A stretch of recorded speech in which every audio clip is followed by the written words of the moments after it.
Hi, good evening. This is the Town of North Andover Board of Selectmen meeting on Monday, January 11th, 2021. This is our virtual session. This is a live broadcast. Pursuant to Governor Baker's March 12th, 2020 order suspending certain provisions of the open meeting law, GL Chapter 30A, Section 18, and the Governor's March 15th, 2020 order imposing strict limitation on the number of people that may gather in one place. This meeting of the North Andover Board of Selectmen will be conducted via remote participation to the greatest extent possible. Specific information and the general guidelines for remote participation by members of the public and or parties with the right and or requirement to attend this meeting can be found on the town's website at www.northandoverma.gov. For this meeting, members of the public who wish to watch the meeting may do so on their televisions by tuning to Comcast Channel 8 or Verizon Channel 26 or online at www.northandovercam.org. No in-person attendance of members of the public will be permitted, but every effort will be made to ensure that the public can adequately access proceedings in real time via technological means. In the event that we are unable to do so, despite best efforts, we will post on the Town of North Andover website an audio or video recording, transcript, or other comprehensive record of proceedings as soon as possible after the meeting. So let me call our meeting to order with first a roll call of attendees, please. Laura Bates here. Phil DiCollegiero here. Rosemary Smedili here.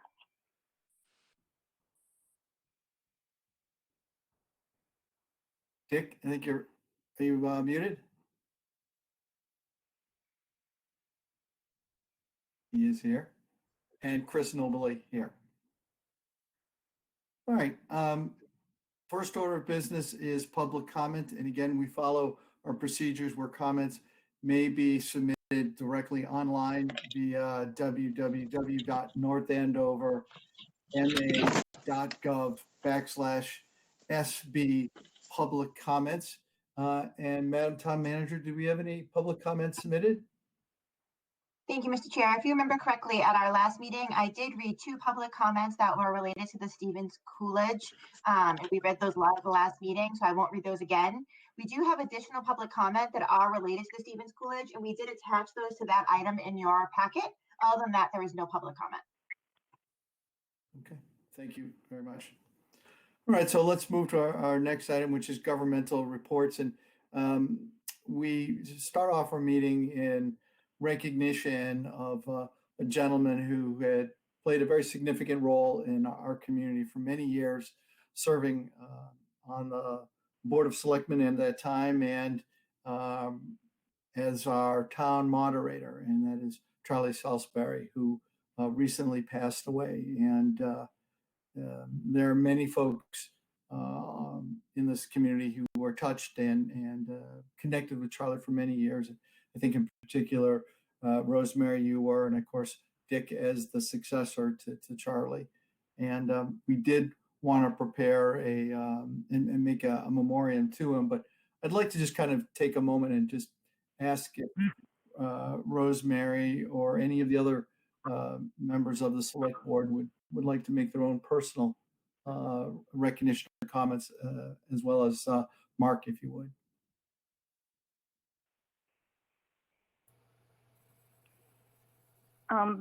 Thank you, Mr. Chair. Sure. It's a terrible, terrible loss to the town and to me personally. I've known Charlie many, many years. He was a lovely, lovely man. Always a gentleman. Always truly cared about people being involved in government, especially at town meetings. He sometimes would be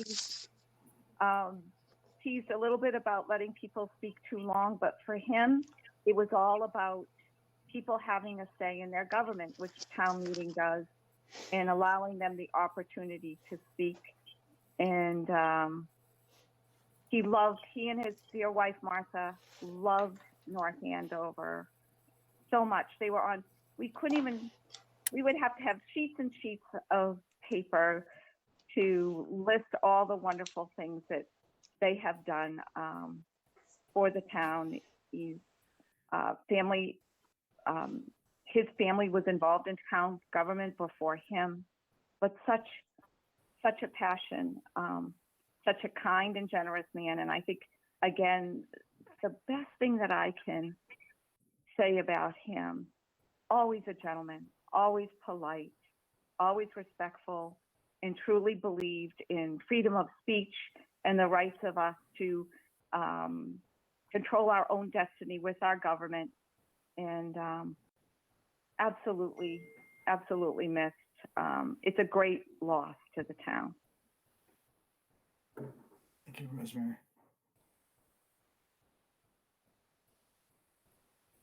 So I'll just add to it. When I first became involved in town politics, I did call Charlie to discuss it with him. And I remember calling the house and Martha answered and she said, oh, okay, hold on. He's out in the garage where he always is.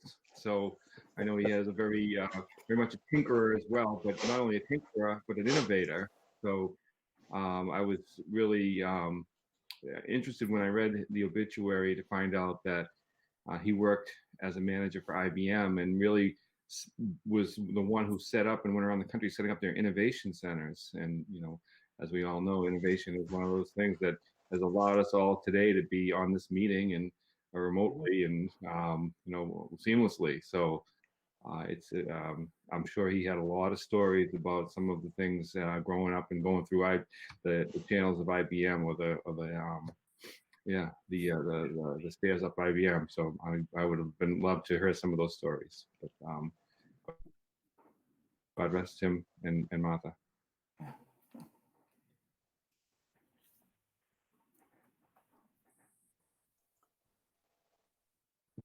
Mark, would you weigh in, make a comment with us? Yeah, please. Thank you. Thank you. It's my privilege. Charlie deserves the testimony that I've heard this past week and that you have generously offered. His service was of true consequence over decades of wrestling with myriad community challenges, issues large and small, and competing interests about which Charlie dealt with intelligence, often with an impish humor, and always in good faith. It's right that the executive and legislative branches of our town government join in honoring him. You know, I first met Charlie when I was elected to the school committee more than, I dare to say, 45 years ago. Charlie was on the Finance Advisory Board. We call it the Advisory Board at that time. And we often clashed around spending matters, especially in the pre-Prop 2.5 days when school committees had budget autonomy. We sometimes disagreed as advocates for our interests, but always did so in a purely respectful manner. An example we should all pledge and pray is more universally demonstrated today. We were varyingly community allies and sometimes on opposite sides, and always smiled about how folks could not believe we were just acting, each of us, in good faith while enjoying each other's company, as we often did. My favorite memory was when Charlie and I, on behalf of the town, negotiated the transaction of the Calzetta farm for the siting of a potential elementary school that became the Sargent School. And at that time, it was far from universally supported. We figured that if the rest of the community saw those who falsely believed that two polar opposites, and Charlie and me, could show common interest, it would be beneficial to the community. And in that negotiation, we secured, I think, a $15 million donation of land from the family in a broad show of support for both the need of the school and the financing of what became the first new elementary school in our community in some 38 years.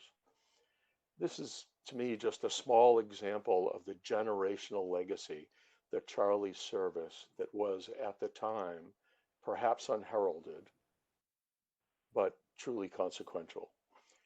We spoke most recently this past summer and reviewed the curious COVID year of moderator burdens Charlie was heavily involved in the Massachusetts Moderators Association, and he kept up on what was going on in that period of time. When Charlie retired from the podium in 2012, I remember noting his leave taking and introduced him as Citizen Salisbury, a much more elevated title than moderator at that initial town meeting. And today, Charlie rests in frankly, the pantheon of North Andover community leaders. God rest. Yeah. Thank you, Mark. So let me just take a moment here and read this declaration in Memoriam, and we will, Mark as town moderator and myself as chair of the board will execute this and send this off to his family. In Memoriam, the North Andover Board of Selectmen and Town Moderator honor Charles Salisbury, who passed away on January 2nd, 2021. Whereas the North Andover Board of Selectmen and Town Moderator note with profound regret the death of Charles Salisbury on January 2nd, 2021. And whereas Mr. Salisbury served the town of North Andover as a moderator for 21 years and served with 20 different selectmen, 6 school superintendents, and 3 town managers. And whereas Mr. Salisbury served on the Board of Selectmen from 1978 to 1990, and as a member of the Finance Advisory Board from 1971 to 1978, and also served for the town in many other capacities. And whereas Mr. Salisbury served our community honorably, respectfully, and selflessly, and whereas the town of North Andover, through its Board of Selectmen and town moderators, wish to memorialize and recognize the achievements as well as express deepest gratitude and sympathy for Mr. Salisbury's family and friends. Now, therefore, be it resolved that as a community, we will recognize and honor the life of Charles Salisbury and continue to govern the town as demonstrated by his great example. Signed this 11th day of January, 2021, Chris Nobili, Chairman, Mark DeSalvo, Town Manager. Thank you, Board. Mr. Chair, Rosemary Smedili, I think it's beautifully written. The only thing that I would ask the board's indulgence in, because oftentimes all members of the Board of Selectmen sign these proclamations or in memoriam, I would really appreciate it with being able to sign from my dear friend I concur. as a member of the Board of Selectmen. So I would ask that all members of the Board of Selectmen be allowed to sign, which we often do, more than not. So I would hope that you would allow that to happen. Of course. Thank you for, we should have recognized that earlier. So I appreciate that. We will make that correction and get this executed by all as we can these days, as expediently as possible. But thank you again for Rosemary. Oh, thank you for accepting and agreeing to my request. I very much appreciate that. I do. Let us shift now to an update and a recognition of someone who we all know by his acts. Many people probably don't necessarily know him directly, but have seen him around both in, as they say, good times and challenge times. And that is Jeff Coco, who who runs emergency management and the festival committee.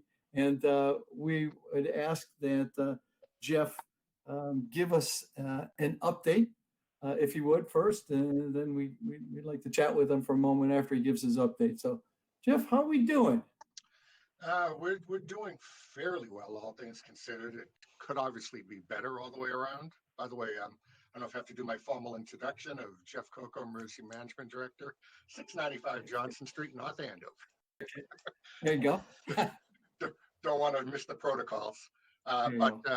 We are all in all doing relatively well. I'm extremely proud of the way our town has performed cooperatively, interdepartmentally during this event. It's been a challenge, to say the least. I think we all know that. we are far yet from being out of the woods.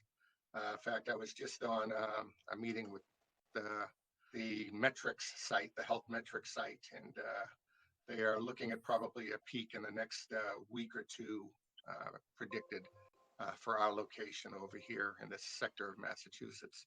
So we do still have challenging times ahead of us. But all in all, I don't know if there's some specific questions you would like me to address, because theoretically I could go on ad nauseum with this, but I don't know if there's anything specific from, I think, from the standpoint of, I think Laurie's been involved with this as well, that the reimbursement process, that all the paperwork has been filed with the federal government, et cetera. All the steps and measures have been put in place to get as much reimbursement as possible for the town. All of that's taken care of. After I make that handshake, et cetera, and file all the paperwork, then at that point, it's basically turned over to Lynn Savage, where she crunches the numbers, et cetera. Laurie's been doing a lot of the processing on the allowable costs. That's one aspect of what I'm dealing with. As sure as some of you know, or maybe many of you don't, from the public, I have to answer to three entities: the federal government, FEMA, the state of Massachusetts, and my municipality. So basically, I'm the liaison between all three groups, so to speak. Try to get PPE into the town. We have secured a large quantity of PPE a couple of months ago to try and tide us over. Have all of those meetings to deal with as well, reporting back and forth. We also maintain through emergency management, my staff and myself, a virtual EOC versus actually having one open due to COVID. So we're on there. It's been manned basically 24 hours a day since the inception of this incident. Over and above that, we have to file with Web EOC, and Web EOC is basically the conduit between our community and the state, where they get all the reports as to who is being affected in our community, how many of our public safety have been compromised by COVID. You name it, it's all encompassing from that standpoint. So they in turn then know how and what resources to channel to our community to make things a little more smoothly. Jeff, you really highlight the importance of logistics coordination and sort of all those pieces that come into play across our community. Any of the folks, I think all of us on the select board have had wonderful experiences working with you and seeing your team in action. Is there anything that individually select board members would like Jeff maybe to highlight or give us a little more perspective on? Yeah, I'll jump in.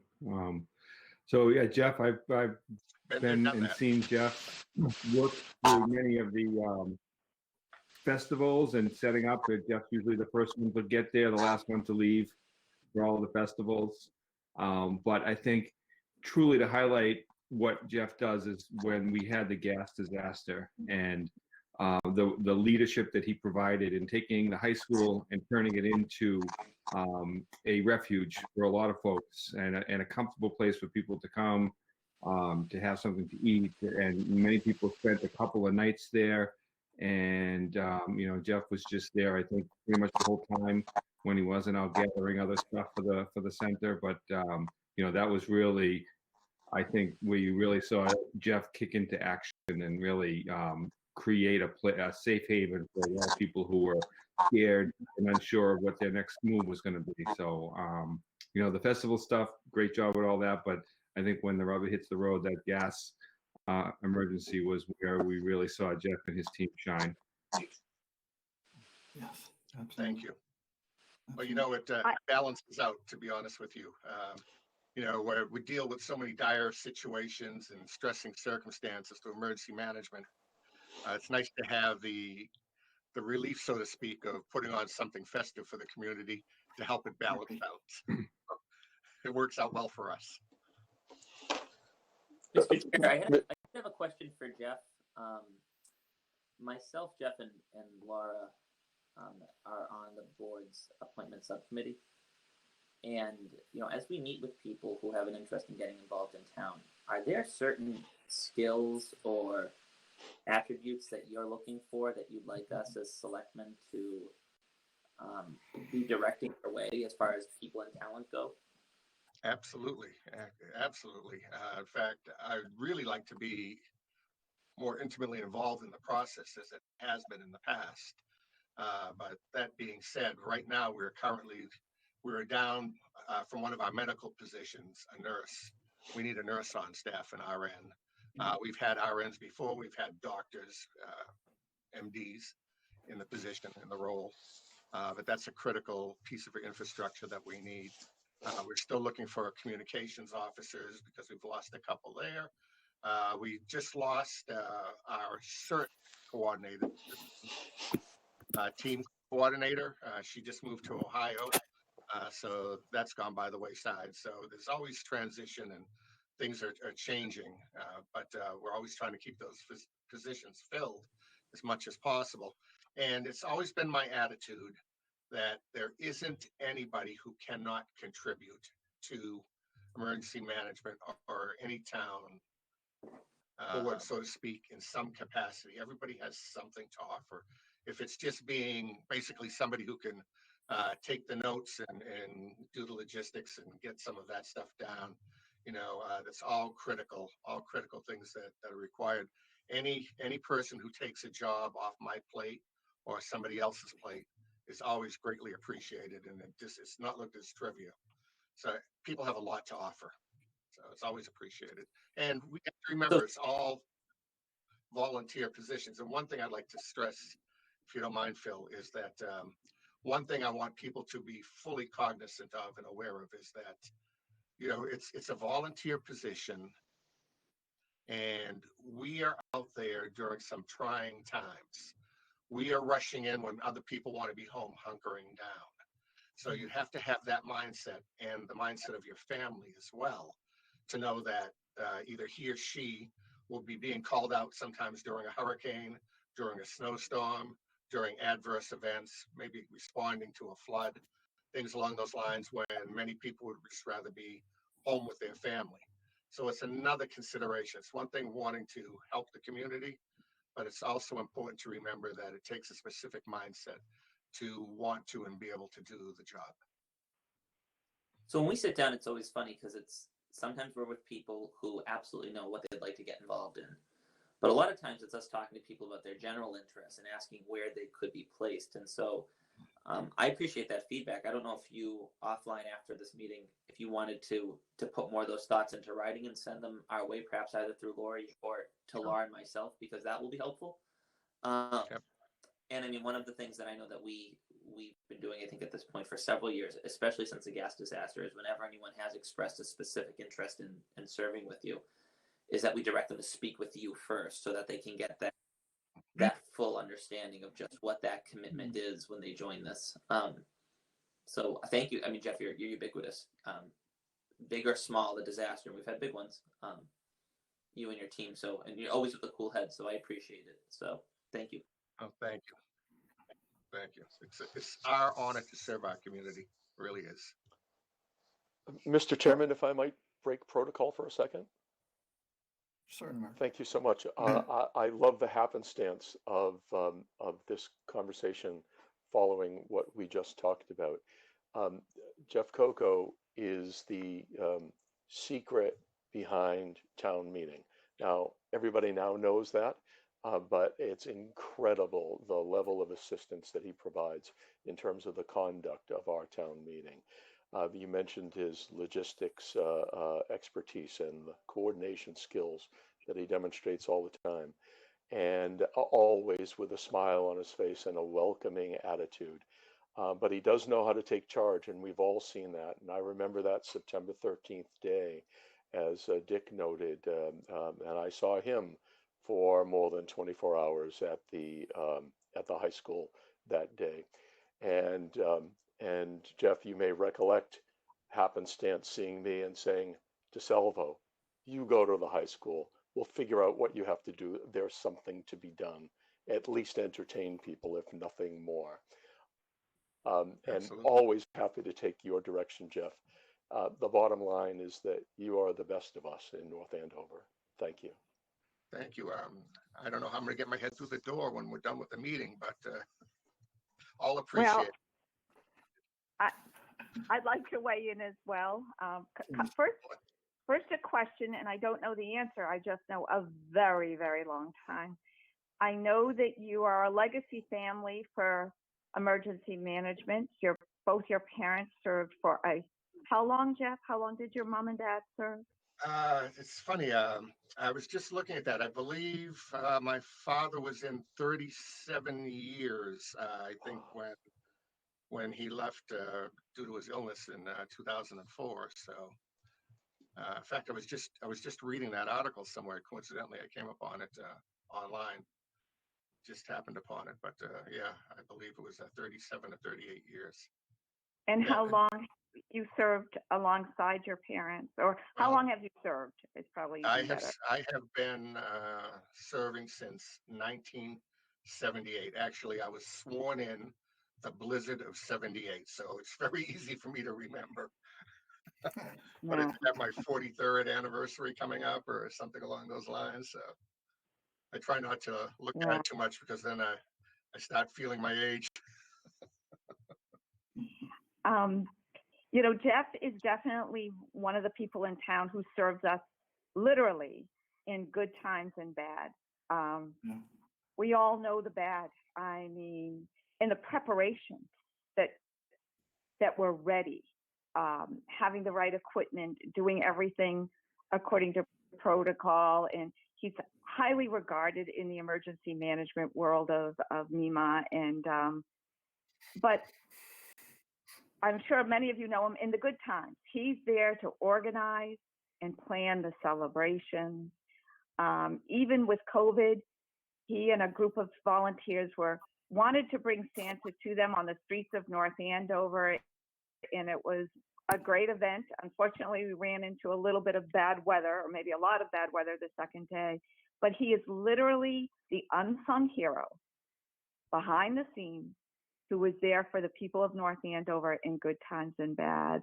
And I'm so grateful for all that you do, Jeff. And again, another gentleman in a polite and kind way is just there. Whatever you need, we'll get it done. So thank you so much. So along with what your recognition,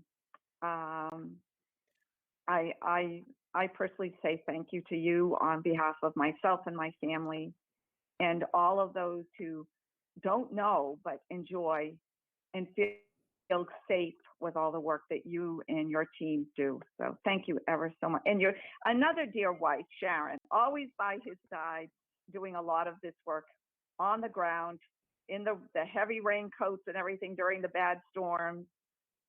Another great North Andover couple, just like the Salisbury. So thank you, Jeff, very much. Thank you all for the kind words. It means a lot, especially coming after the tribute to Charlie, who is a very close personal friend of mine as well. And that means a lot. Thank you. Well, we're going to wrap this up in a way that really would be much nicer, much more warm if we could all be in the same room. But we're doing the right thing. We want to give you a certificate of appreciation tonight, Jeff, and we'll have this done in a nice way and presented to you in a more formal way in the future. But we have a certificate of appreciation presented to, and let me read it, to Jeff Coco, in appreciation and in recognition of your outstanding contributions. The town of North Andover is the chair of the festival committee and the director of emergency management. Your commitment to the town is unparalleled, and in this year has been noticed more than ever, presented by the North Andover Board of Selectmen, executed by myself, chair, and in support of all the select board members. Thank you, Jeff. Thank you. I didn't expect that, but it's much appreciated. Thank you. Absolutely. So we hope to see you mostly in good times for the foreseeable future, Jeff, right? Let's hope so. That's what we're all striving for. There you go. There you go. Well, we'll shift gears a little bit from that. And again, thanks for joining us, Jeff and Mark. We'll shift now to our update on COVID. And as Jeff had sort of opened the door, we are kind of expecting the storm to mount a little bit. So, Town Manager, can you give us a little more of an update on where we are now? Thank you, Mr. Chair. I can do better than that. I can introduce our health director, Brian LaGrasse, who's with us tonight to give us an update and probably has much more information than I have, if that pleases you. Please. Hi, everybody. Good to be back again. Locally, our numbers have actually come down the past few days, which is good. Small sample size, but we've had about 15 new cases today, which day's not over yet. We'll have a few more by the end of the night. In town, we've had a total of 1,987 since March. We have 171 actives, which includes 3 Merrimack students. At the peak after Christmas and after New Year's, we were up to about 250 to 260 active cases. That's come down, which I like to see. So I don't think we're on the back end of this yet. The state's still surging. We still have solid numbers. This past week's been a little bit slower, which is good. But like I said, we had 250, 260 at our peak. It's coming down a little bit. The state's still strong. Numbers are still coming in. They're at a 7% positivity rate, which is at the higher end than we've seen in a long time. Last week, the governor did extend his restrictions on the state up through January 24th. And that includes a reduction in the capacity for retail, offices, businesses, restaurants, gyms, down to 25%. And that's going to go through, like I said, January 24th. And then hopefully the numbers are coming down and he can open things back up a little bit more, maybe back up to 40% that it was prior to the holidays. And we'll kind of see how that goes. On a really good note, we are starting to roll out a vaccine. We have 3 clinics planned for this week to do our first responders over the fire station. So police and fire have their doses. We have the clinic scheduled. We have pre-registrations already completed. And we hope to get that done and completed Wednesday, Thursday, and Friday of this week. DPH estimates that we'll enter phase 2, which is the next phase in the vaccine rollout, probably in mid-March. And I bring this up because we've been getting a lot of calls from people saying, when can I get my vaccine? Right now, we're in phase 1. First responders, healthcare workers, people that are doing COVID-facing patient care, and that will tier down to other healthcare workers, doctors' offices, office staff, nursing, things like that. Phase 2 will include people that are 75 and over with comorbidities first, and then we'll tier it down to 65 and over, and then go down from there, which will include other municipal employees for essential services and essential businesses and infrastructure, as well as teachers, daycare workers, things like that, and kind of tier it down to general population. So next month, we're looking to do more of a general population target that will include the elderly, which they're dying for, they're really like clamoring for this vaccine, just want to get it as soon as possible. We intend to get as much vaccine as we can and get it out as quick as possible. We do have orders in right now with DPH. Unfortunately, DPH, they're at a stage now where they're planning as you go. So it kind of leaves us a little bit in the dark, a little bit behind the 8 ball in terms of planning clinics. So we can't give exact dates as to when we're going to put a clinic together for that next targeted group. But as soon as we have the confirmation we're getting X number of doses, we will start to plan that clinic. I've also talked to some local pharmacies, and some of them are going to be getting vaccine in as well. Hopefully, they said next week. They don't know what the guidelines or criteria will be for them to roll that vaccine out in terms of a tier or a phase, but they are getting it. They want to collaborate with us and figure out what the best strategy would be. So that's in the works now as we speak. And I hope to get this out literally as soon as possible and as much as possible. And that's all I got for tonight. Oh, that's significant. Will we be, Mr. Chair, may I ask this question? Will we be doing any kind of robocalls or mailing to let people know that that the vaccines are coming in and they will be eligible for, or is it, how will we get the word out? I think it's still premature to give anybody. I mean, I can give you a ballpark as like mid-February, but I No, don't know I if you want to no, have I a think more. as we get closer, as we get closer. That's what I Yes. was. Yeah. Okay. I would like to do something like that, yes, to get the message out there. We're receiving calls every day, all day about when people can get it. So I want to actually change our outgoing message when people call in, to give them some of this information when they call up so they get it right away, versus leaving a message and us having to call them back. But I'd like to do some targeted messaging like this in the very near future. Yeah, I've been getting a few phone calls too, not nearly as many as I'm sure that you are getting, but people just kind of wanting to know when should I expect it. So I'm very glad for this update. You're always very thorough. May I ask you sort of kind of a medical question that you read about, or you might hear it on medical updates on the news stations and so forth. I'm certainly, I got to preface this because don't want anyone to get the wrong impression. It's certainly not something that would stop you from getting COVID, but we've heard a lot about zinc and vitamin C and D3, I believe. Are they making any suggestions to that, or telling people to ask their doctor? Is that something that helps to build your immune system that certainly won't prevent you totally from getting it, but might make the odds a little bit more in your favor? Can you comment on that if you know anything about it? From what I've been told from one of the board members who works with COVID patients every day is vitamin D and Tylenol. So I don't think anything's going to prevent it. I think he said we're in the Northeast, we're lower in vitamin D than other parts of the country. So vitamin D tablets are always a good thing to take, even on a regular basis. But I don't think that, I think they're all, it's all hearsay and speculation as to what to take to prevent it. I think being healthy, eating healthy, taking vitamins is obviously in your best interest. And I think vitamin D, like the doctor said, is definitely a good way to start. Right, and you said the same thing I did. We don't want anyone to think that they can take these vitamins and then they're going to be good to go, because that's not the case. But right.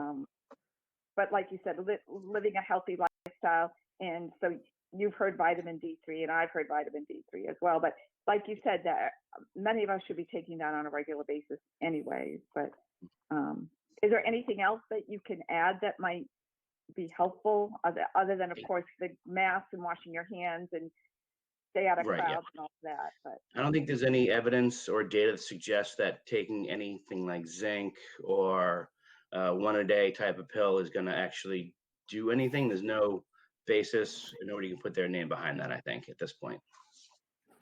Okay. All right. Thank you, Brian. You thank you for all your hard work and all the people you work with. Yeah, thank you, Rose.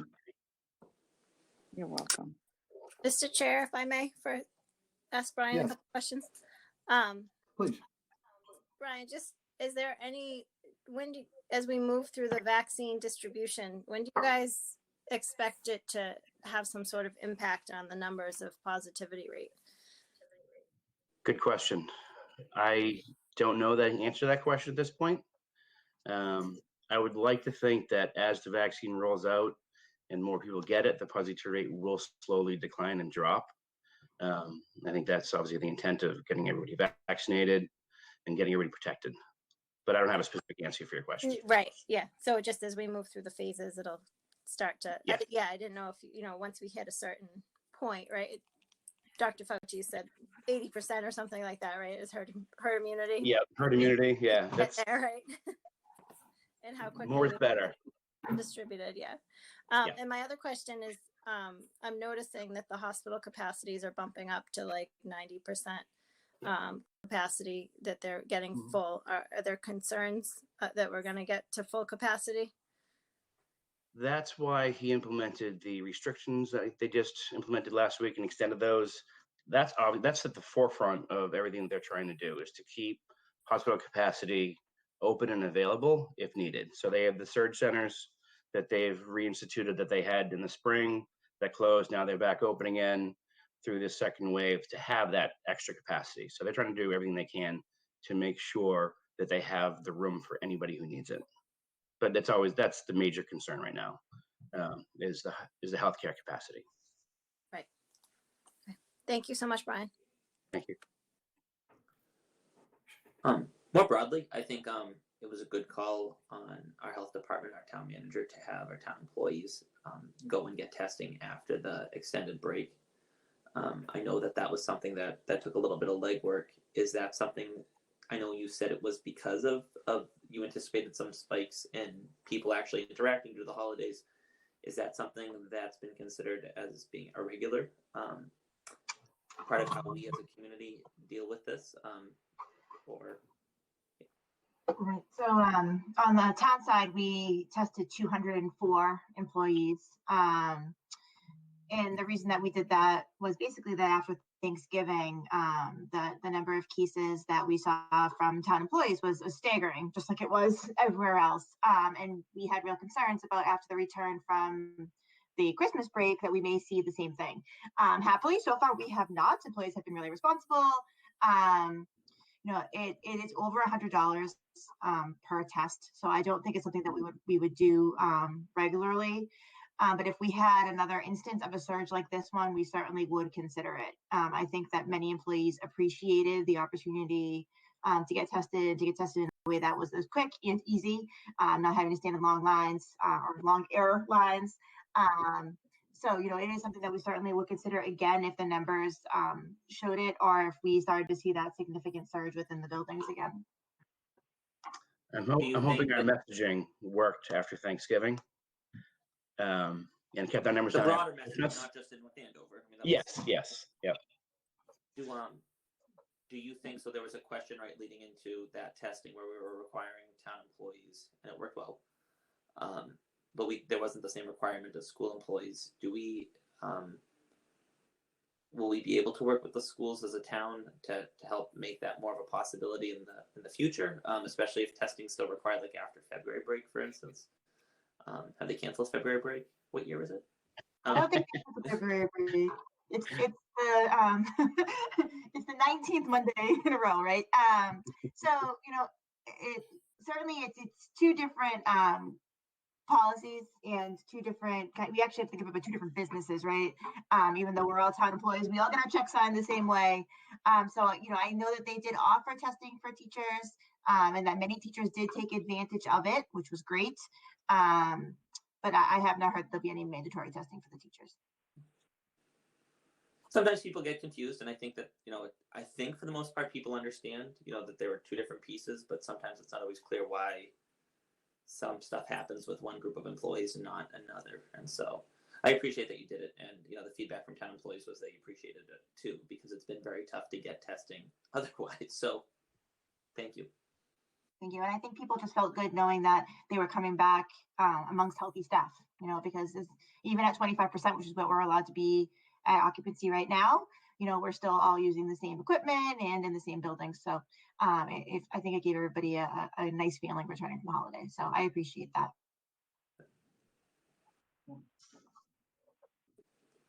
It's good momentum to start the year with, right? We feel like we've got some direction, a little bit of control, as it were, while we're riding the roller coaster. And again, I think the thing that both you and Brian pointed out was that we've been able to flatten that curve in terms of new cases. Since the new year. So I think that's really important, because that is not the general direction. So keep it up, North Andover, right? Yep. Anything else that we should be looking forward to at this point, or just got to wait for it to all come together? Just updates on vaccine, and we're trying to get it. We are waiting for a confirmation email right now as to when our next allotment of doses is coming in. And then once we have that, then we can start planning for additional tiers in phase 1. And that's what I'm really hoping for by the end of this week, actually. Okay, great. Momentum. All right. Any other questions from the board? Well, thank you again, Brian, for all the good work and your entire team. Really appreciate it. Thank you very much. I appreciate that. Have a good evening. All right. See you guys soon. No, I know. Good night. I'll hear a motion to move into licensing, please. Mr. Chairman, Phil DiColigiero, I motion that we move into licensing. Thank you. Mr. Chair, second. Thank you, Laura. Appreciate it. And if we could just have a voice roll, please. Laura Bates, aye. Phil DiColigiero, aye. Rosemary Smedili, aye. Richard Valencourt, aye. And Chris Nobley, aye. And we're in licensing. Thank you, Mr. Chair. The first item that we have on the agenda in licensing is a discussion regarding the availability of package store licenses. In our executive summary, there is a summary by, I imagine, the town manager on some of the things that we should be considering when we have multiple interest in package store applications. So could you fill us in, please, Madam Town Manager? Absolutely, and Laurie can back me up a little bit here. So we have kind of an unprecedented event here where we actually have 2 off-premises package store licenses coming available. One is one malt and the other one is all alcohol. And we don't have a written procedure for how we deal with those. And so what we're doing is we've been working with town council and licensing clerk, and basically we've been taking them on a first come, first serve basis. And that's fine for the time being, but we would like to recommend that as we move forward, we consider setting out in our policies how we will accept these licenses moving forward, just so that we can avoid any types of issues like this again. So we're okay for the time being, but it is something that we think we should take a look at. I agree. We certainly don't want to be accused of not having a protocol or set of rules so that somebody would feel as though they weren't treated fairly. So I think it's a great idea. And I think it's the right thing and the fair thing to do to the applicants as well, that there is a method to our decision making in times like these. Do we need anything of or just wait for it to come back to us? No action, Madam Chair. We will start working on language. Okay, very good. Does the board have any questions? Madam Town Manager, are we going to have this policy in place prior to distributing? No. So since we've already have them coming in, we made the decision that we would handle it on a first come, first served basis, and we informed the applicants of that. But moving forward, we really think there should be something concrete that dictates how we accept those applications. Right. So was it advertised that these licenses were available, or people just knew? People knew, and we actually had letters on record of interest, and so those people were reached out to. So there was people who had written us letters prior to these licenses even becoming available, saying that they would be interested if one ever did become available, and those people were contacted. Okay. Great. Thank you. Madam Chair, if I could ask a question as well, Madam Town Manager. So are there some guidelines? So obviously these people who are requesting these licenses must have a brick and mortar store already. They're not just requesting a license on the hope that they're going to have a store, right? So these are for already existing entities that we're issuing these licenses. They could be entities that are planning to open. Laurie's popping on, so I think she may have more information than I have. But they could technically be entities that are currently undergoing a lease, negotiating a lease. That wouldn't be that unusual for us to see. Laurie's nodding, so I'm thinking I'm on the money. Go ahead, Laurie. Do you have anything you want to add? No, that's exactly what I was going to say. They can't just apply for the license. They actually have to have an address for it, but it doesn't mean that there's a business already in place. Okay. Well, I think as part of, I don't know what best practices are, in which I'm sure you've seen other towns and cities that have done this, but I would hope that one of them would be that we have a business in place, or at least a signed lease agreement that a business, because I would hate to see a license go to someone and they never end up using it because they didn't pull off the whole build out of the facility. But yeah, they have to provide a copy of their lease. I just mean it's not something that, the business is already in existence before. Gotcha. I understand. Okay. Anything else? Yeah, nothing from here. Okay. Everybody all set? Okay. So the next item on the licensing agenda is a request of the Stevens Coolidge Place to expand their entertainment license to include exhibition and trade shows. It's another, what we're talking about, trade shows in the way of craft shows and so forth and so on. So it's probably read in the summary. Go ahead, please. Somebody speaking. Madam Chair, I was just going to tell you that Catherine McDonald is on the call. Okay. Thank you. So how about we start with this then? Madam Town Manager, could you give us a summary of the two things that we are hoping to accomplish with this portion of the licensing meeting? So there's that we need to correct an error from our previous granting, that there was an accidental omission, and then expand the entertainment license for exhibition and trade shows or craft market. If you'd like to expand upon that, or Sure. As you know, at our regular renewal period, we went ahead and renewed the license for live music and dancing by patrons. It had turned out that inadvertently had been let off the prior year's license for amplifiers and plays. And so that should have been part of that original application. The only change to the license is that the Stevens Coolidge Place is looking to have their entertainment license allow them to do craft shows. And so that's all they're seeking tonight, is to add the craft shows to their license. and what about the correction? So yes, we can also, sorry, I apologize. We can also have to correct the license to add the live music, dancing by patrons, amplifiers, and plays, so that everything is shown, all 5 conditions. Okay, thank you very much. Would the representative like to, from the Stevens Coolidge, would she like to speak on this? Certainly, thank you for the, thank you. I'm Kathy McDonald. I'm director of the Stevens Coolidge Place at 113 Andover Street in North Andover, a trustees of reservations properties. And I want to thank you to the commission for approving our entertainment license in December. And as you've just heard, tonight's request is to add exhibits and trade shows in support of the craft fairs that we want to do on our property.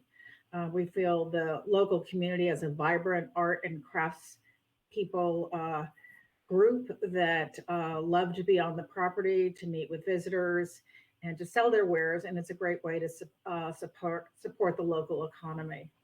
So I'm here to ask for your support. And if you have any additional questions, please let me know and I'll answer them.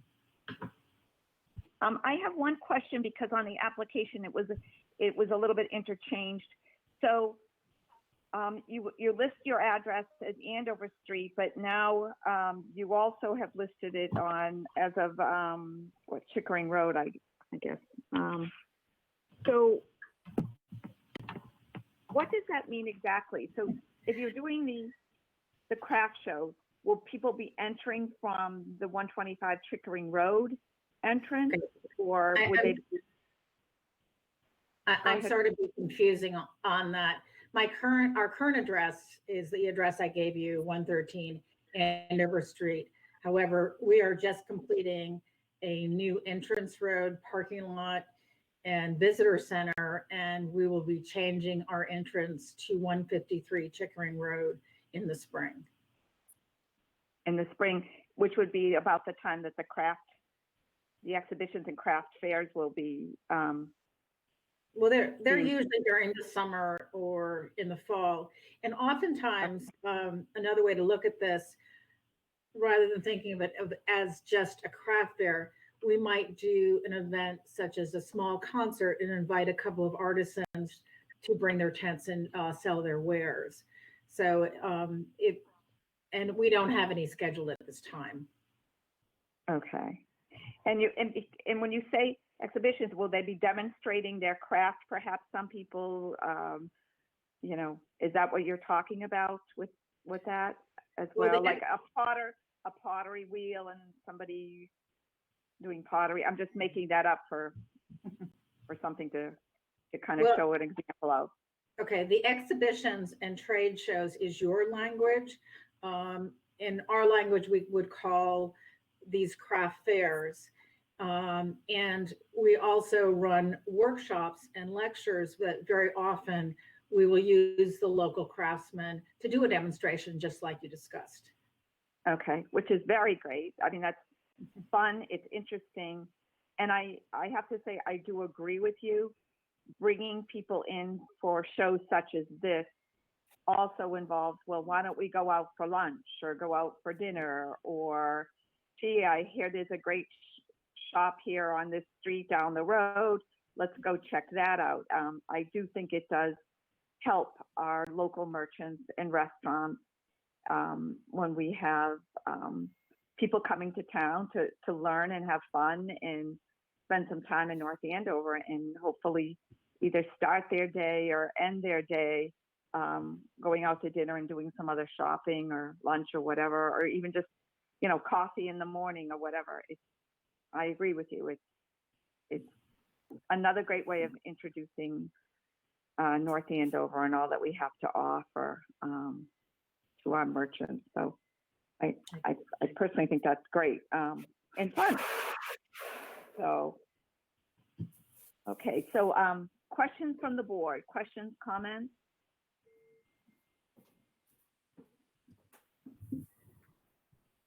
Okay. Hearing none, I will entertain a motion.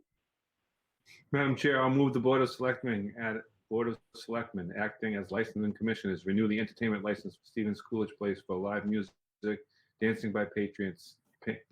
Wow, patrons! I got to put some glasses on.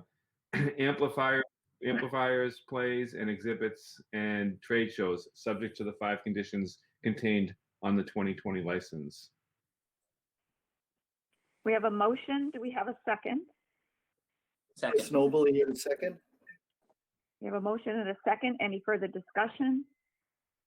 Hearing none. All those in favor say aye. Roll call vote, please. Laura Bates, aye. Phil DiColigiero, aye. Chris Snowball, aye. Richard Valencourt, aye. Rosemary Smedili, aye. That makes for a unanimous vote. Thank you very much. And also just mentioning, you did receive several letters of support that were in our packet.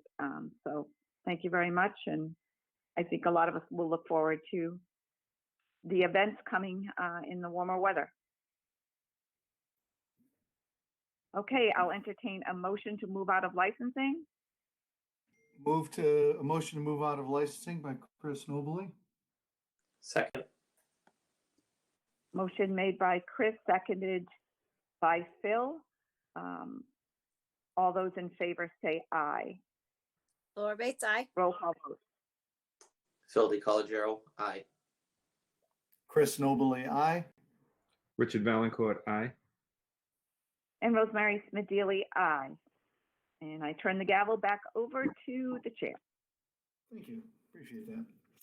All right, we're on to new business, and our first item comes from a lot of great work from our town staff regarding the approval of our small wireless facilities siting requirements, something that we've been sort of working around and talking about for a couple of years. And between Gene's hard work and Dan now and a number of other folks, we've got really a very comprehensive overview. So I'm going to, I think, turn it over to Gene and take us through the extensive document you've put together for us to weigh for adoption.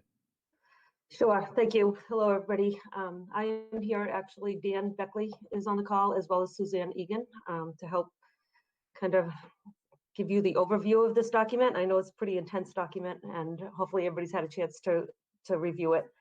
Some of you may recall that in 2016, Verizon Wireless applied to the town to install a total of 33 of these small wireless facilities. Although the installations were proposed to be within the right-of-way, Verizon was directed to the planning board to permit these under our regular wireless bylaw, At the time, Verizon was the only carrier ready to deploy this specific type of technology. We now are aware that AT&T would like to permit these devices in the near future. As these devices are often affixed in the right-of-way, the zoning bylaw is not an applicable method of regulation or permitting these. That being said, Dan has done a tremendous amount of research. He's researched the federal regulations, the technology itself, and how other communities have are addressing the siting applications. Federal regulations have extended protections to small wireless facilities that are similar to protections for cell towers, including preventing moratoria, prohibiting actions that materially inhibit deployments and competition, barring denial of wireless facilities for health concerns, and setting shot clocks for review. The proposed siting requirements and application are intended to establish a formal process for municipal review that addresses preferences for location, aesthetics, and safety. Most of the reviewed regulations in Mass are overseen by select boards or city councils, and that is our recommendation as well. So the proposed requirements are included in your packet, and we would be happy to answer any questions you may have. And I will add that Dan is quite new. He started in the last few months. This is probably a lot of your first interaction with him, but he's been a real rock star since he started. So we're very excited to have him with us. Welcome, Dan. Absolutely. Thank you. Did you have anything you wanted to add to what Jean said?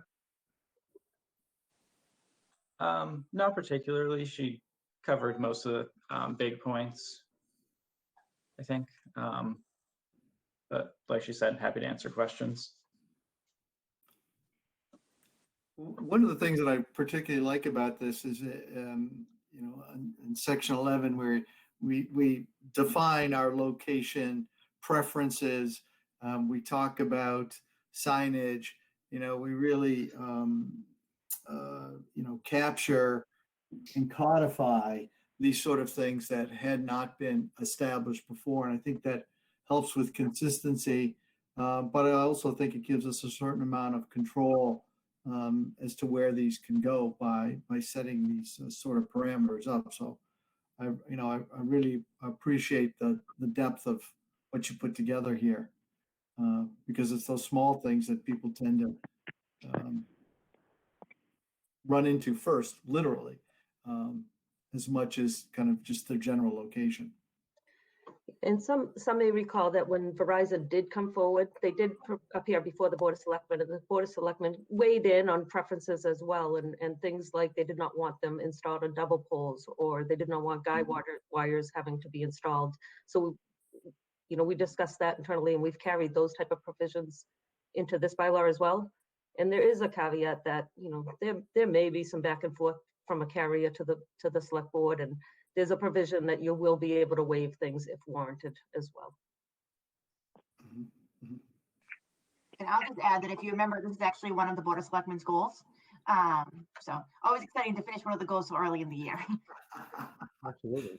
Still time. I may ask a question? Please. Jean and Dan, thank you so much for putting this together. My question is about the 33 that are already installed. I think at one point in the document, you say that it's required that they'll go on our GIS map. Will those also get documented?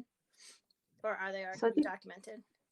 They are not documented. And I think at this point, we'd probably have to take that up. So we do have by map, by pole number, where those are located. And so we should be able to integrate that. Okay. Thank you. I think that also, just as a quick aside, ties into one of the things that's, you know, in our master plan, which is, you know, this is part of making sure we've got the services that we need for all the residents in a way that's acceptable to us as a community. And this is a really excellent way to sort of lay the framework for that for the future. So, you know, kind of another check mark here. Double check mark on this one, Jean. Thank you.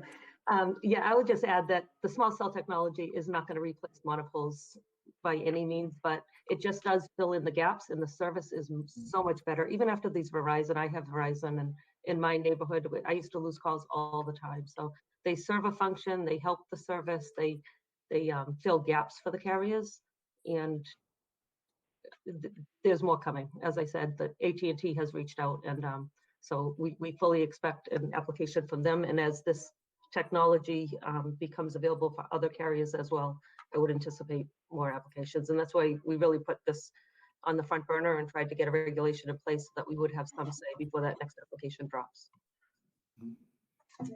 Jean, I had one question for you, and then I think the next one might be better for the town manager or perhaps Suzanne.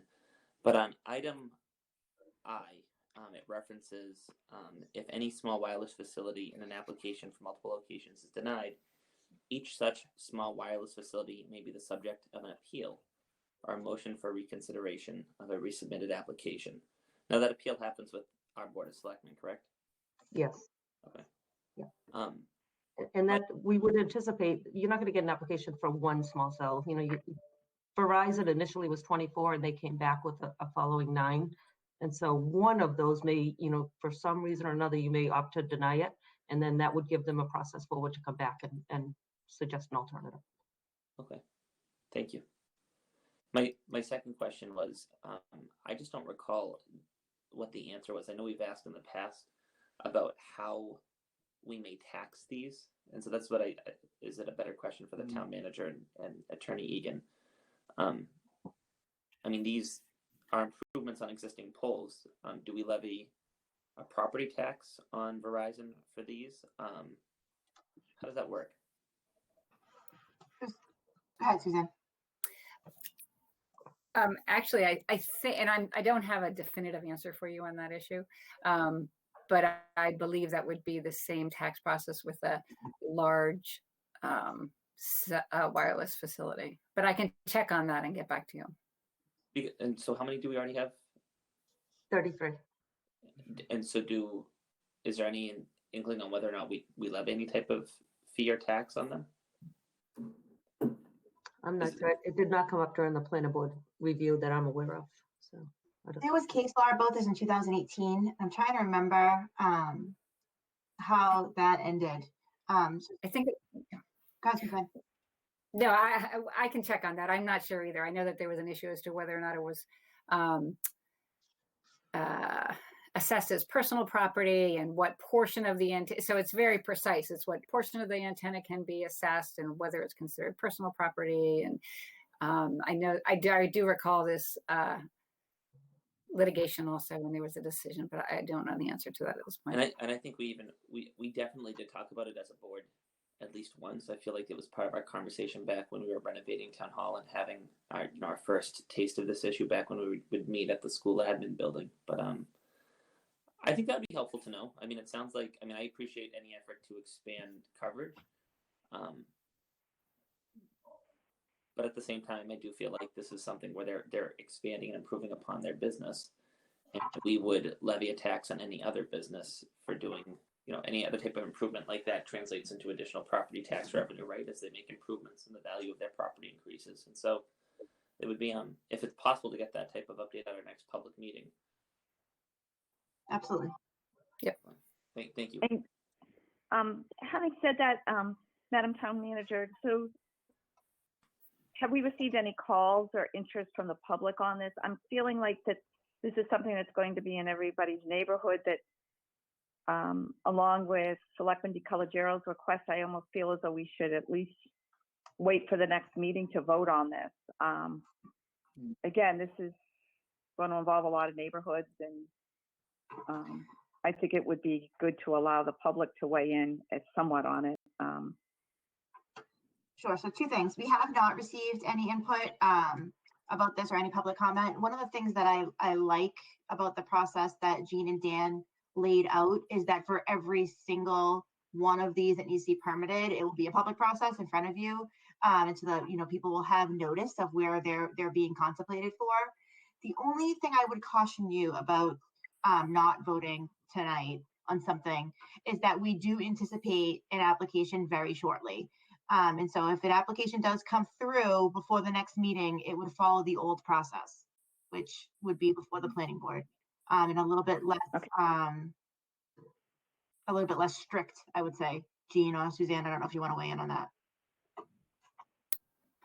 Suzanne, do you want to weigh in? I know you've had some discussion on this. Yeah, so we do know that there is an applicant that is waiting, and actually we informed him that the board was going to be reviewing these regulations, and so he did say that he would wait until the regulations were adopted prior to submitting the application. So we do know that it's imminent that they want to file this. And I think what happens, I think Melissa had a good point, is that each application will be brought to the Board of Selectmen through a public hearing process. And so that will be much more immediate. So each, property owner that may be affected by the specific location of an application will have an opportunity at that point to participate in the discussion on the basis of the regulations presented, which encompass most of the concerns that people would have. So I would also encourage the board to review it and vote on it tonight, just so that we have that specific rules and regulations that we can all rely on if applications do come in the interim. And the notice and requirement that we carried is the same 300-foot abutter notification that we carry for public hearings and special permits. So. Okay, but what if we, each unit, right? So if there's multiple units in the installation, that would carry along the chain of units, right? Each location. So there'll be more people than what would normally be notified in a single cell, single pole being installed, because it's going to move along the chain, right? So. Yeah. Okay.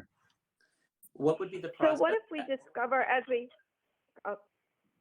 Go ahead. It was more to your question though too. So Rosemary's request about whether or not people wait in over the next 2 weeks, and maybe we might want to make adjustments before voting on this.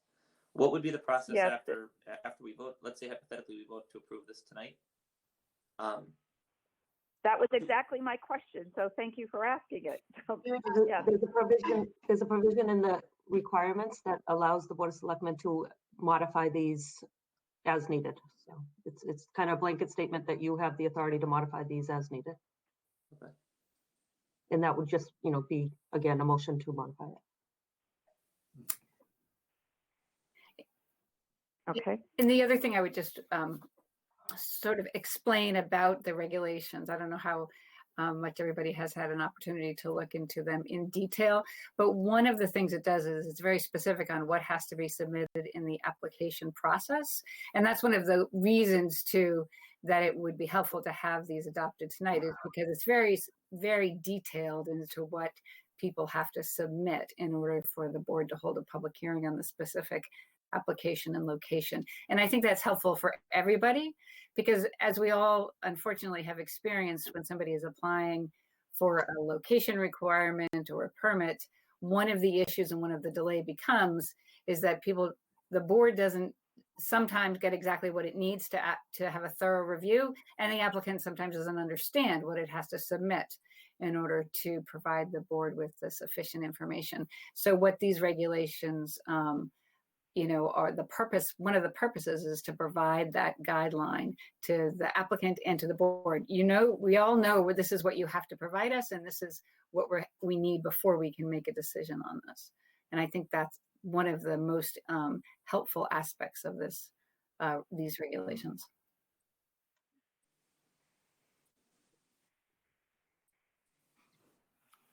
Well, I think given the question that Phil and Rosemary had about the ability to modify this, I think gives us some runway to move out of our usual process, which is read and discuss and then vote on in a subsequent meeting.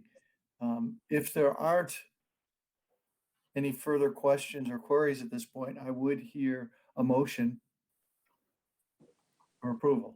Mr. Chair, I'll move the Board of Selectmen approve the small wireless facilities siting requirements as presented, with our thanks to the team that presented them and prepared them. Thank you. Mr. Chair, I'll second. Okay, appreciate that. And if we have no other discussion, let's have a roll vote, please. Laura Bates, aye. Phil DiColigiero, aye. Rosemary Smedili, aye. Richard Valancourt, aye. Chris Nobley, aye. And this passes 5-0. And we now have this as approved policy for the town. So thank you again. Really appreciate it, Jean and Dan. Thank you. Absolutely. Thank you.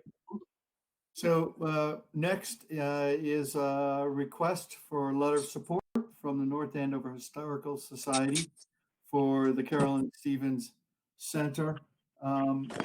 This is kind of part of an ongoing project to kind of bring the facility, I think, up to compliance and I think make it more viable a facility. Madam Town Manager, I don't know if there's anything more that you'd want to add to this. The application is pretty straightforward in terms of the request. Right, yeah, the only thing I would add is that the Disability Commission has voted to support the request, and that the request will actually be voted on at the state level, and all we're asking from you is a letter of support. Yep. It's the right thing to do. We can do it. So any other select board members have comments or questions on this? Mr. Chair, I would move approval on this request for the letter of support to the North Andover Historical Society for the Carolyn Stevens Center. Thank you. And Mr. Chair, I would just say, I believe Brian Howard is on the meeting. He was earlier. Let's see here. Brian, are you on? Maybe he left since then. He was on when we started.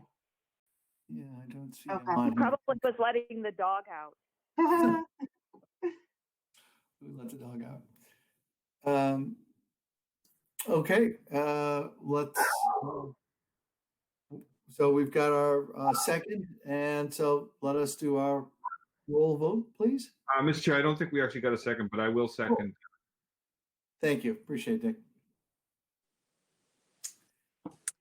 And, just make a comment, if I could, about the facility. If you haven't had a chance to go in and take a look at it and look at the work that they've done there, it's really very impressive.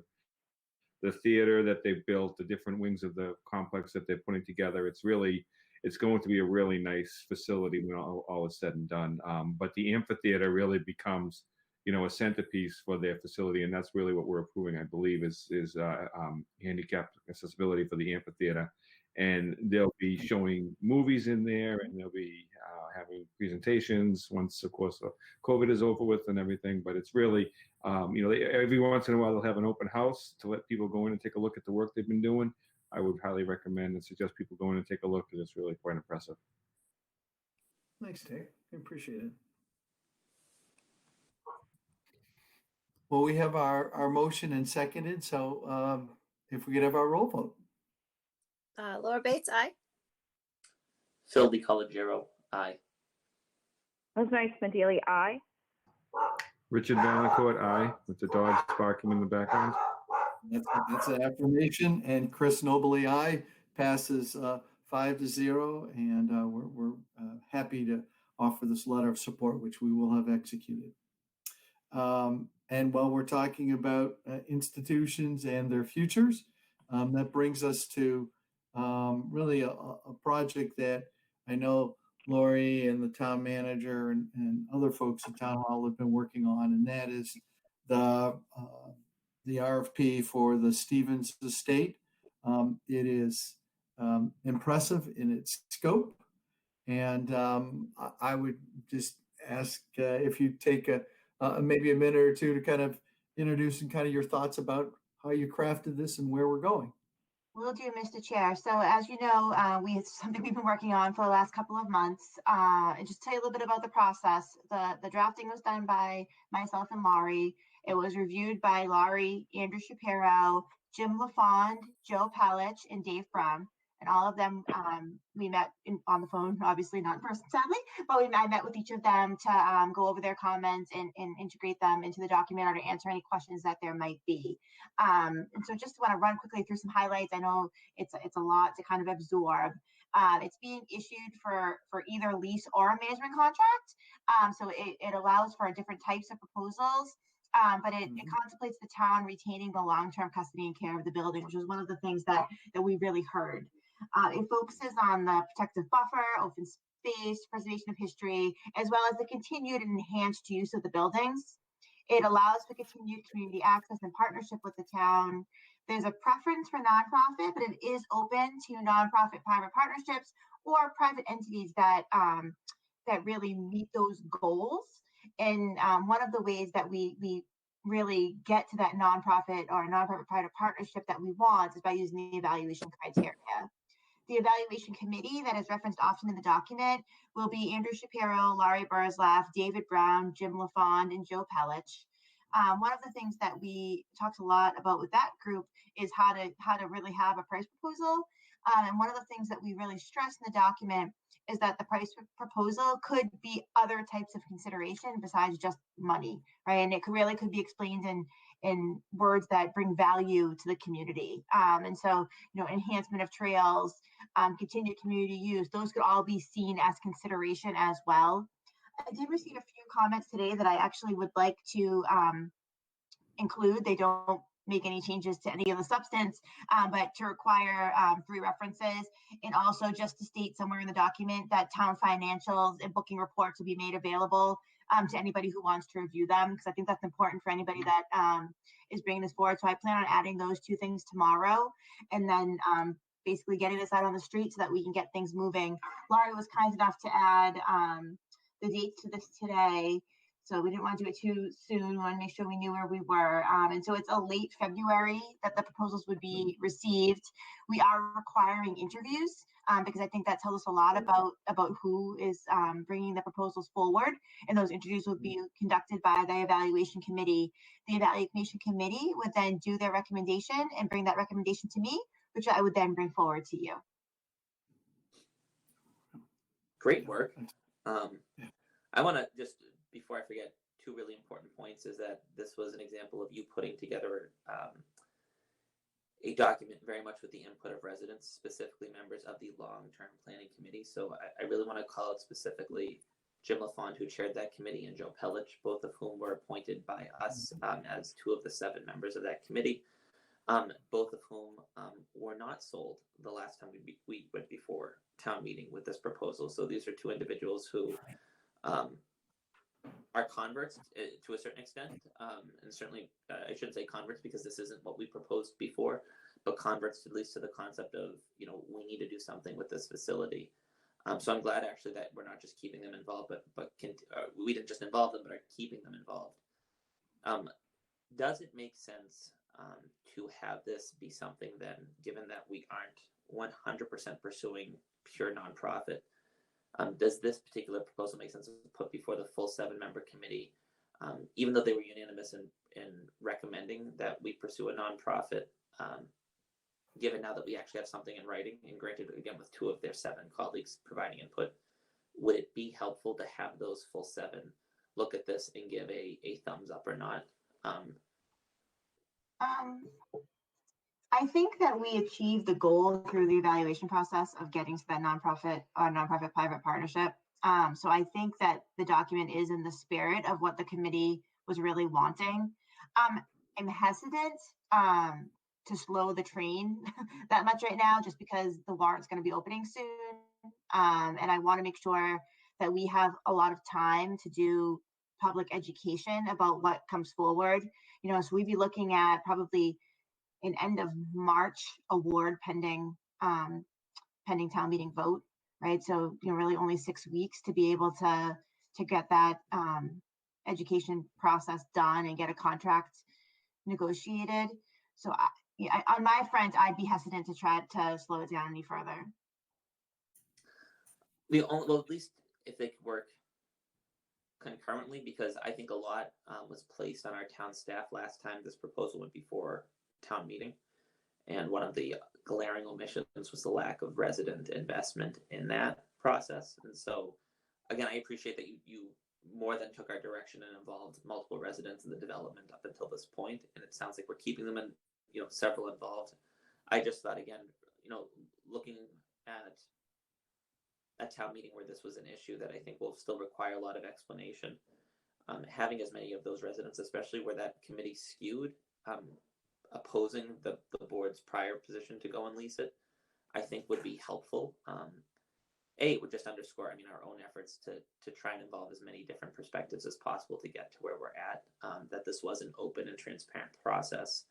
And again, I just think, like, overall, from a public education standpoint, I might have been more open to believing that it was something that town staff should be expected to do before. I don't think it's practical or fair to expect that you carry the burden as staff to do that public education piece. We need to have residents invested in this idea. And that doesn't mean we have to delay anything. I mean, it could be something as simple as within a week. After all, this is our first meeting as a select board with this proposal as written. And nothing has to delay it. I just think that again, the long-term planning committee, having a discussion, having that chance to specifically weigh in, or at least give an up or down, yes, we're happy with this, or no, we're not. Because on the flip side, if they weren't happy with it, I'd like to know now and not 6 months from now. Well, we're not technically voting on anything tonight, are we? No, I would never ask you to vote to put out an RFP. I was just giving you the information on what our final draft looked like after all of the input.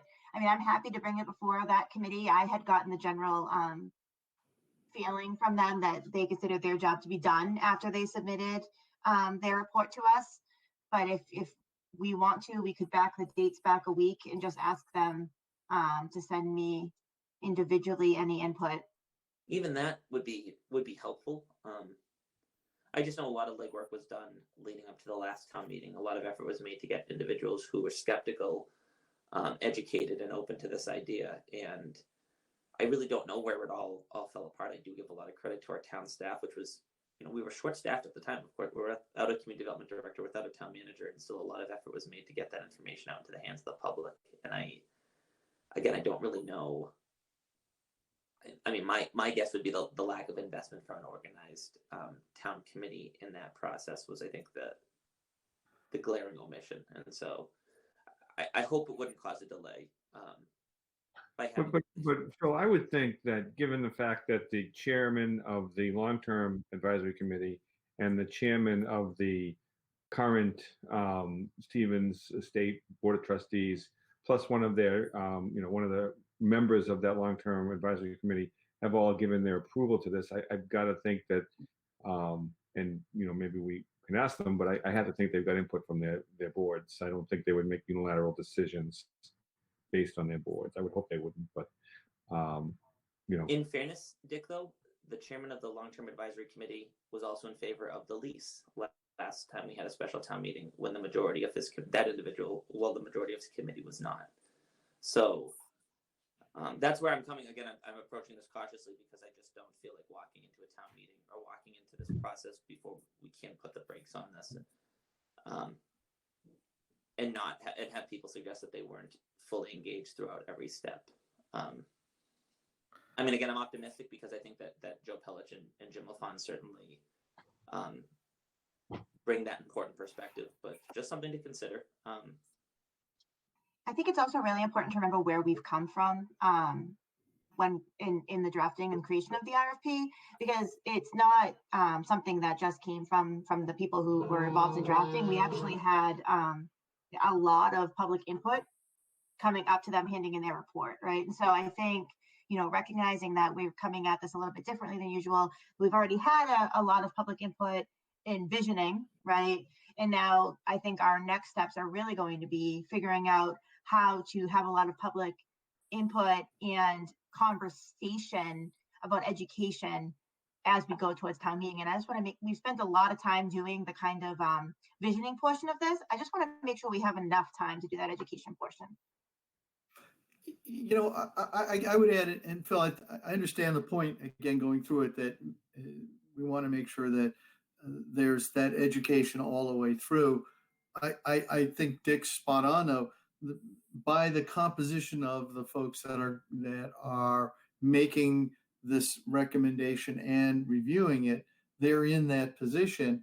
What I think may be kind of a bridge to this is to ask Jim to go back to his group and make sure they're comfortable with the evaluation criteria and that they have a good understanding of the evaluation criteria, because that's really now where it is all in the mix, which is this is laying out very, very nicely, these different components of the evaluation criteria.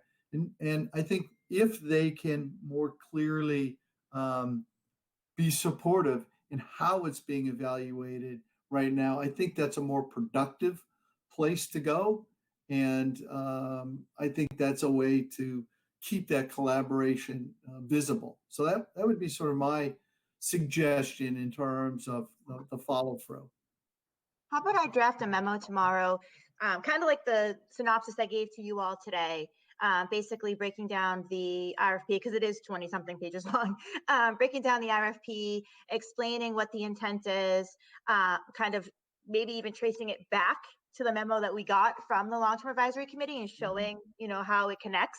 And I could send that memo of explanation to both the trustees as well as the long-term advisory committee so that everyone has the information.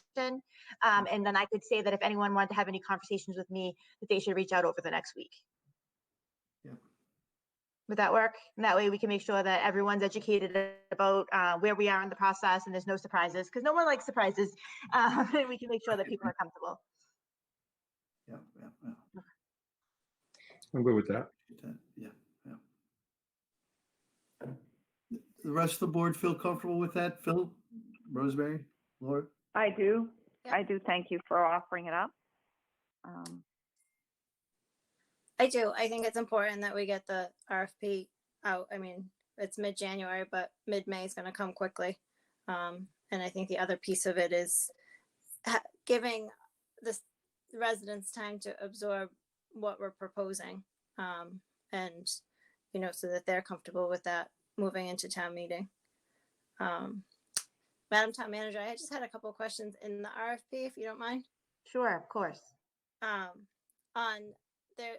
page 6, it says that the successful bidder, if they determine that no capital expenditures are required to serve their purpose, how does that work? Because we know that there's millions of dollars of capital expenditures that need to happen at the estate.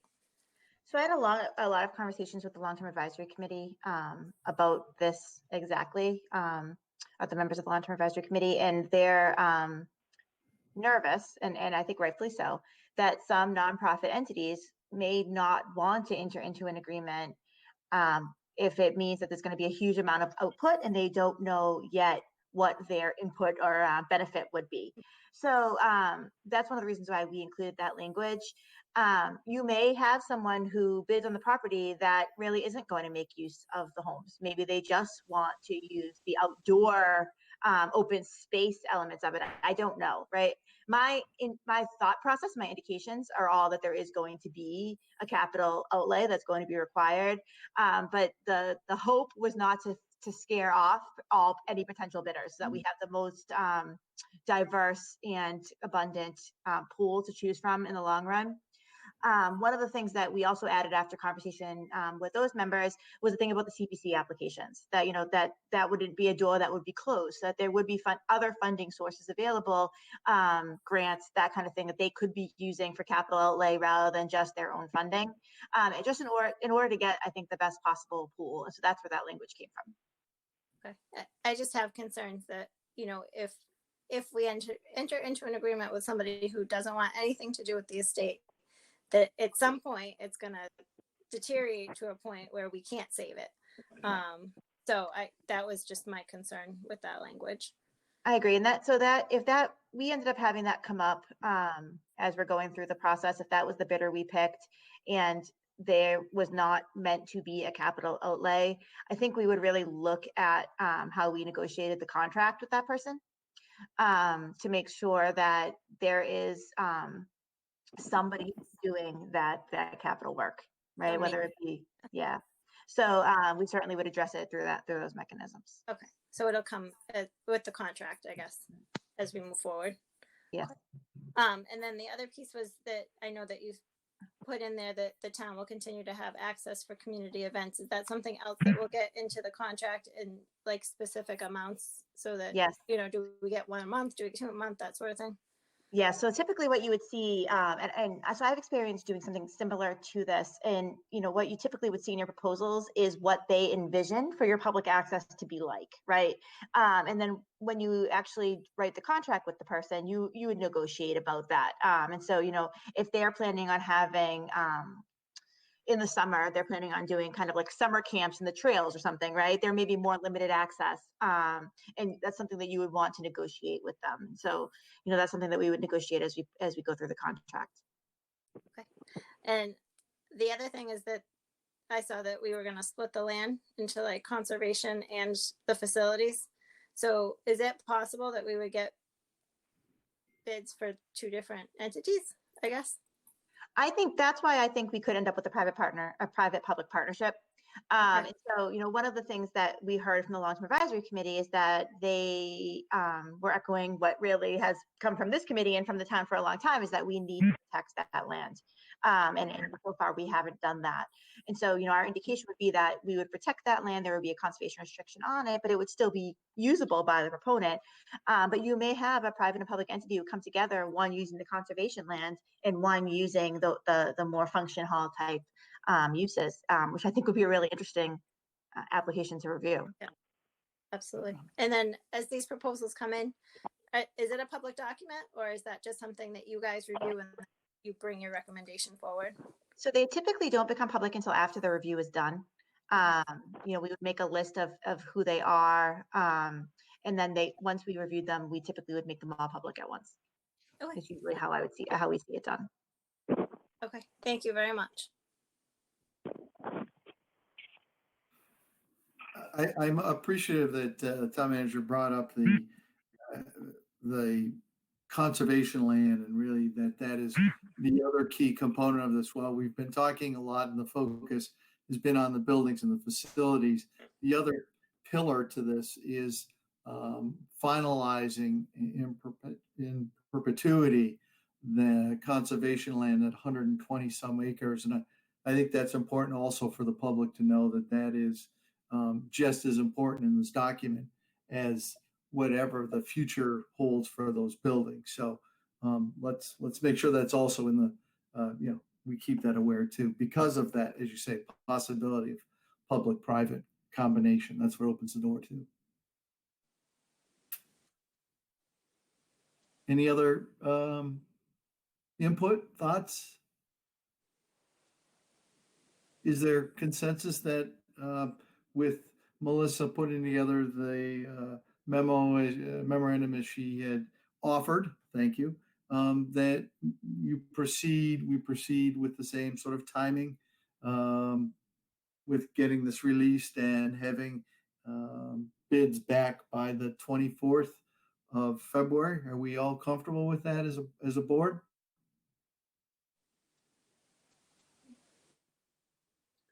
Okay. Good with it, yeah. Yes, I am. Okay. Good. Well, here you go. Thank you. Yes, I appreciate that. Not a simple thing, and we're all very hopeful on this. And again, thank you. This brings us to something that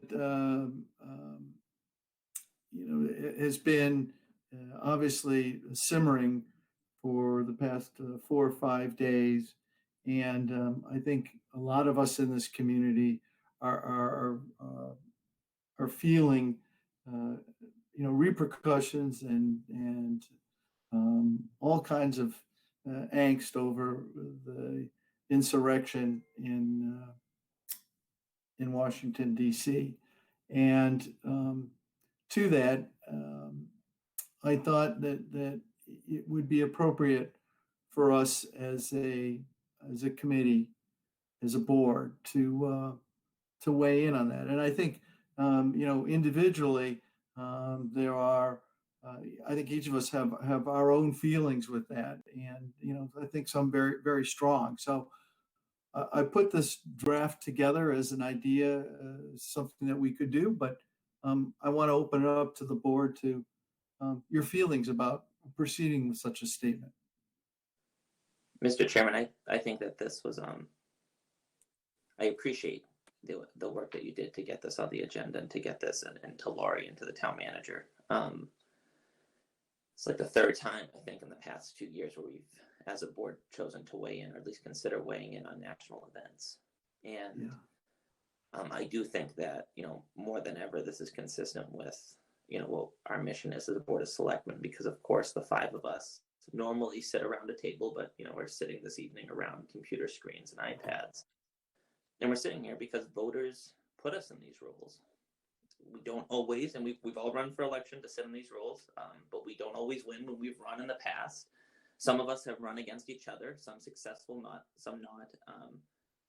And the reason we get to, again, sit here is because people have faith in the election process, and they have faith in what, as a result, we do as elected leaders, even if they don't always agree with our individual decisions. Heck, all five of us are elected by the same constituencies, and all five of us have very different opinions on a lot of different things. Some very different opinions on some certain things. And so, I felt that when, reflecting on our past statements about Charlottesville, and reflecting on the murder of George Floyd, it seemed only appropriate that we weigh in, because though we are individuals with varying views and ideologies,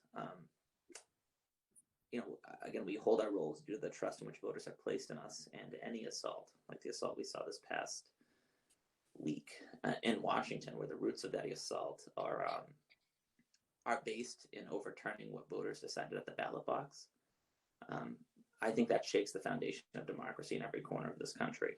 And so I think we would be remiss as a board to not weigh in and register our own objection and condemnation of any such terrorist activity to undermine our democracy. Yeah.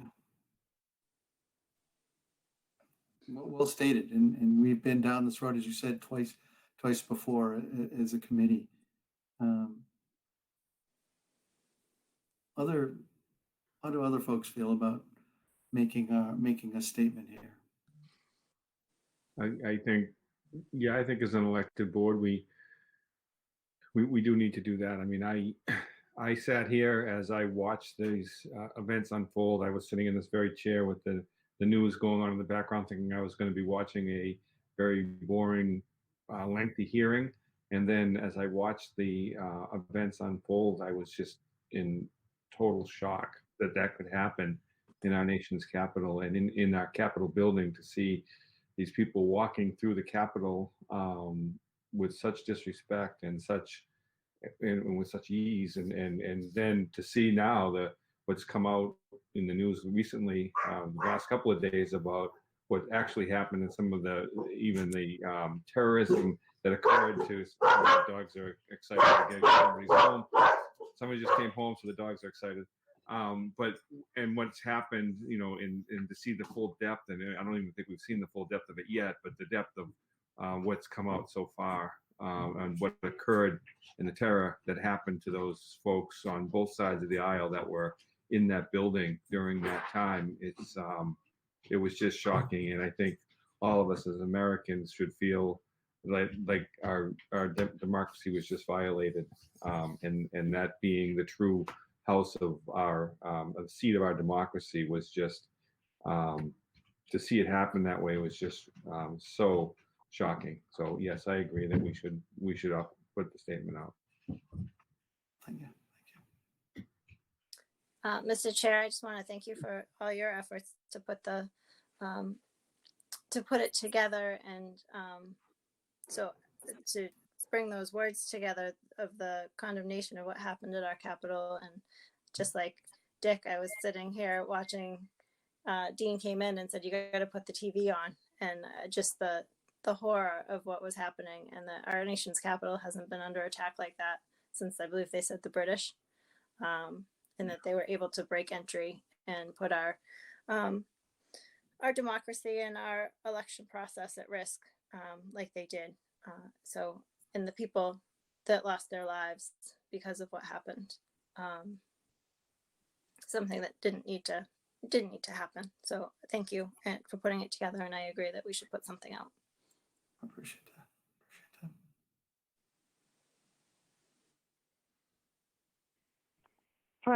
For me, I feel very strongly that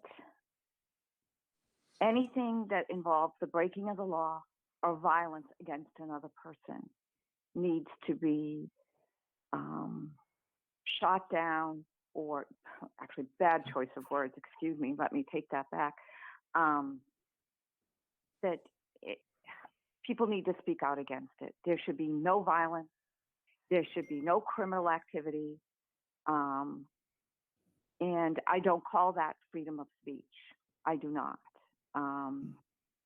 So I feel very strongly that what happened at the Capitol and on the streets in this country, where there's been criminal acts of violence, destruction, people being hurt, is wrong.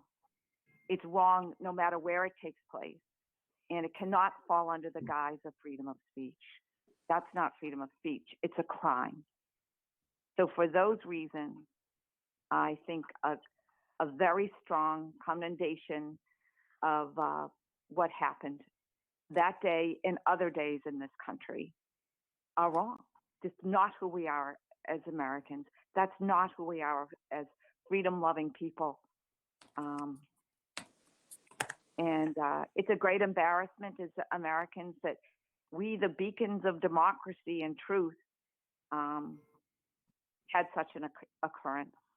But I think it's not just limited to this circumstance or that circumstance or whatever. It should be to all circumstances where violence takes to the streets. That's not who we are.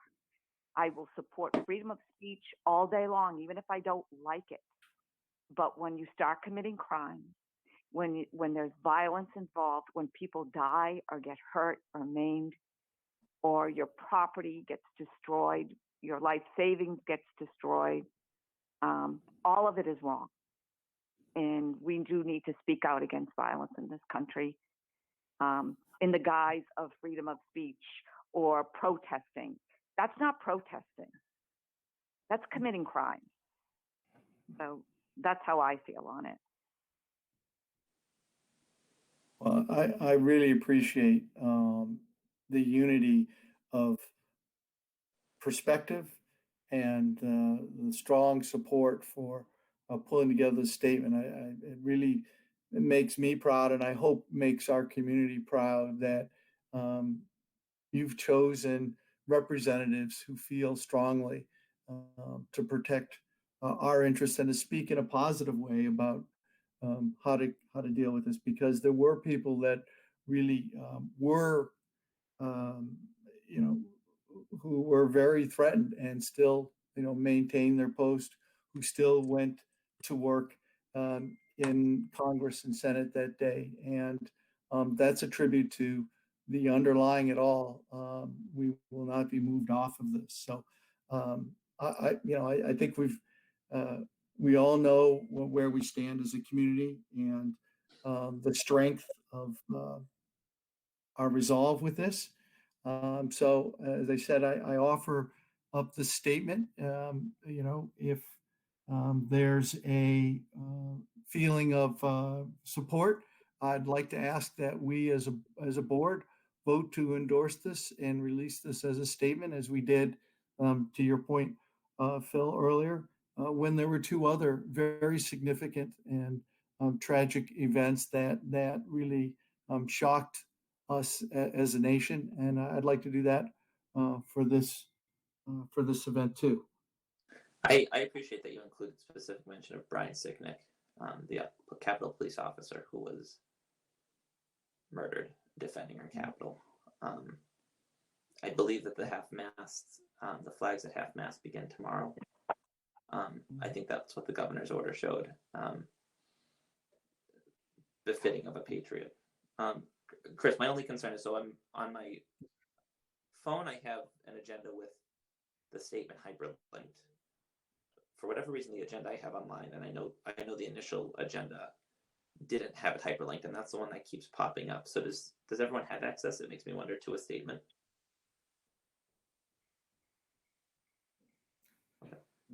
I can see it online, yes.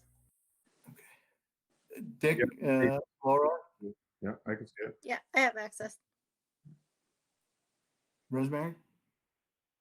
I'm still looking for it. But I believe the rest of you, if that's what you see, that's what you see. So why don't I do, Phil, to your point, why don't I, because we've been talking about this, why don't I read that? Well, and I think that may help kind of pull us together. Is there a way that it could be shared on the screen? Ah, I know that you said your camera, something happened with your camera itself, but I think I'm Melissa looking at might. the tech savvy town manager. Getting ready Yeah, to- right. There you go. Mr. Chair, I think there is a typo. I think Okay. it's the Capitol Police Officer, not Captain Police Officer. Okay, thank you. Yes, you're right. Is there any thought about the second police officer that lost his life? The articles that I had read were that though he's a Capitol police officer, it didn't sound like it was because of that. So I guess that was the only reason why I didn't. I know, Chris, you and I had spoken about it earlier today. I don't know if that was I didn't know if that was appropriate. Not that it was inappropriate. But any officer that lost his life, yeah. Right. Yeah. Same with my hesitation. I wasn't sure if it was appropriate. Okay, I do have it up now. Just Okay. mentioned that he was there that day. This is our document. So why don't I read it just so folks can hear it? And while I'm reading it, maybe the four of you can think about, any other sort of modifications, edits you'd like, and then we'll come back to that. So this is dated January 11th, 2021. The North Andover Select Board vehemently condemns the assault and violent takeover of the U.S. Capitol on January 6th. We join people around the state and the country in calling for an end to the hateful, divisive, and false rhetoric that led to domestic terrorism. This is not who we are. This is not what America represents. We repudiate the wholly false narrative and any effort to perpetuate it. This select board, strongly encourages all of our town leaders within our municipal government, local boards, our police department, and the North Andover schools to join us in speaking out, rejecting falsehoods and conspiracies and incitement of violence. We stand united in an unshakable support of the process laid out in our Constitution and federal statute for the peaceful and orderly transfer of power. We also express our gratitude to all law enforcement officials who put their lives on the line defending our nation's capital. Further, we send gratitude and heartfelt condolences to the family of Capitol Police Officer Brian Sicknick, who died while trying to protect the Capitol from violent terrorists. Abraham Lincoln told us, "A house divided against itself cannot stand." As we are in the worst month of a year-long battle with the COVID-19 pandemic, it is vital that we come together and focus on those immediate and pressing challenges. We choose to help our neighbors, to reject violence in any form, and to champion truth. We are a strong and diversified community committed to the founding spirit of our democracy. And this would be supported by all the select board members, if so desired. The only thing that that is for us to consider is I liked that. Again, I don't have it in front of me. I did read it a few times today, but is the line where you said that to condemn I believe it was acts of violence, if that could, all forms of violence or something. Could you read that again, Chris, please? It's one of the last sentences. Yeah, this select board strongly encourages all of our town leaders within our municipal government, local boards, our police department, and North Andover schools to join us in speaking out, rejecting falsehoods, conspiracies, and incitement of violence. But wasn't there something, all forms of violence, that you said too? Is that Incitement of violence. okay? That would be the only thing that I would ask, that all forms of violence, something along those lines added to it. Just, I think we just need to condemn anything that starts off or potentially or as an act of protest that becomes violent anywhere in this country. We'll never heal until that happens. Well, incitement of violence is, I don't know, what? Sorry, no, I was just going to say your last sentence, Chris, says to reject violence in any form. Yeah, that's the one I was thinking of. Thank you. Thank you, Laura. Okay. That was the one. If we could, I would really appreciate if that was made bold, because it's any form of violence, as far as I'm concerned, is wrong. And we need, in order for us to heal, we all need to condemn any type of speech or protest or action that turns into violence. We can't heal. We can't come back together until that stops. So if that could be made bold as your final line, which is the one that I think I liked the most. And also, as Phil said, I really appreciated about honoring those poor police officers who stood their ground, who stood their post for all of us, and for all of those who were at the Capitol that day. They need to be. I was very pleased that you did that. Thank you. So, but I particularly like that last sentence that Laura read. That was the one I was referring to. Maybe if we made that bold or have it stand out a little bit, I think that says a lot. We choose to help our neighbors, to reject violence in any form, and to champion truth. I think those are really the core of what we're all talking about here, for sure. Yeah. Okay. Thank you. Mr. Chair, one suggestion I'd like to throw out there is where you have our police department, maybe we'd want to just reference our first responders, so we're inclusive of all our first responders. Sure. So police department, first responders. Well, either police department, police and fire, or just combine it into first responders, which would encompass both. Either way you chose to do it. I mean, I just want to make sure that we recognize the fire department as well. They are first responders, and they are also the first to go in when others are running away. Right, and to try to save the people that were hurt. I agree with Selectman Valancourt.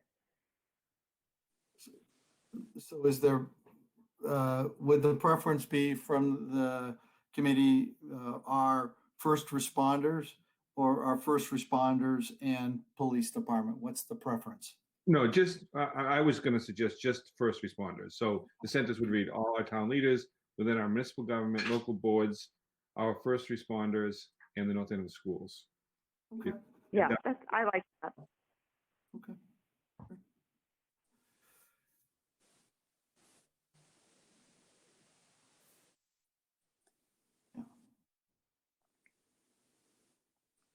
I think my hope was just that we give as many of our groups the opportunity to clearly stand forward with us, and that was sort of my thought process with that. I don't think you'll get too much objection to that. I don't think anybody supports violence. Except the people who did it, Yeah. unfortunately. Yeah. But I think that's a really well worded statement and effort, Mr. Chairman, and I appreciate your effort behind the scenes to get as much input as possible to clearly communicate to the community, that we're paying attention to this. I mean, this isn't, obviously, it seems silly to even say everybody's paying attention. And yet at the same time, it's frustrating, I think, to read, conspiracy theories and attempts to deflect the blame of what really was a domestic terrorist attack. Again, that resulted with a very close call for many of the elected leaders, which in and of itself shakes, I think, democracy down to our level quite quickly. So thank you. Absolutely. Absolutely. Well, Phil, I think you really helped us, bring this forward tonight, and as someone who's going to be leaving our board in the last few months, it's terrible to have to make a statement like this, but having you on this board, this is exactly the spirit that you've brought to us and that you represent our community with. And while this is, again, a very, a terrible and sad thing, thank you. And this is one of the reasons why, as I said, I think we're so good as a board, is because individually and collectively, they're just strong voices here. So I would ask if we could have a roll call vote with these edits, issue this as a statement from the North Andover Select Board. Could I have a motion to that? Mr. Chairman, I move that we accept the statement as presented to us this evening and presented to the community on our behalf. Thank you. Mr. Chair, Sorry, Laura. no, sorry. I'll hear the second. Mr. Chair, I second. Thank you very much, Laura. And if there are no other comments, I'll just ask for a roll vote, please. Laura Bates, aye. Phil DiCollegiero, aye. Rosemary Smedili, aye. Richard Valancourt, aye. Chris Nobley, aye.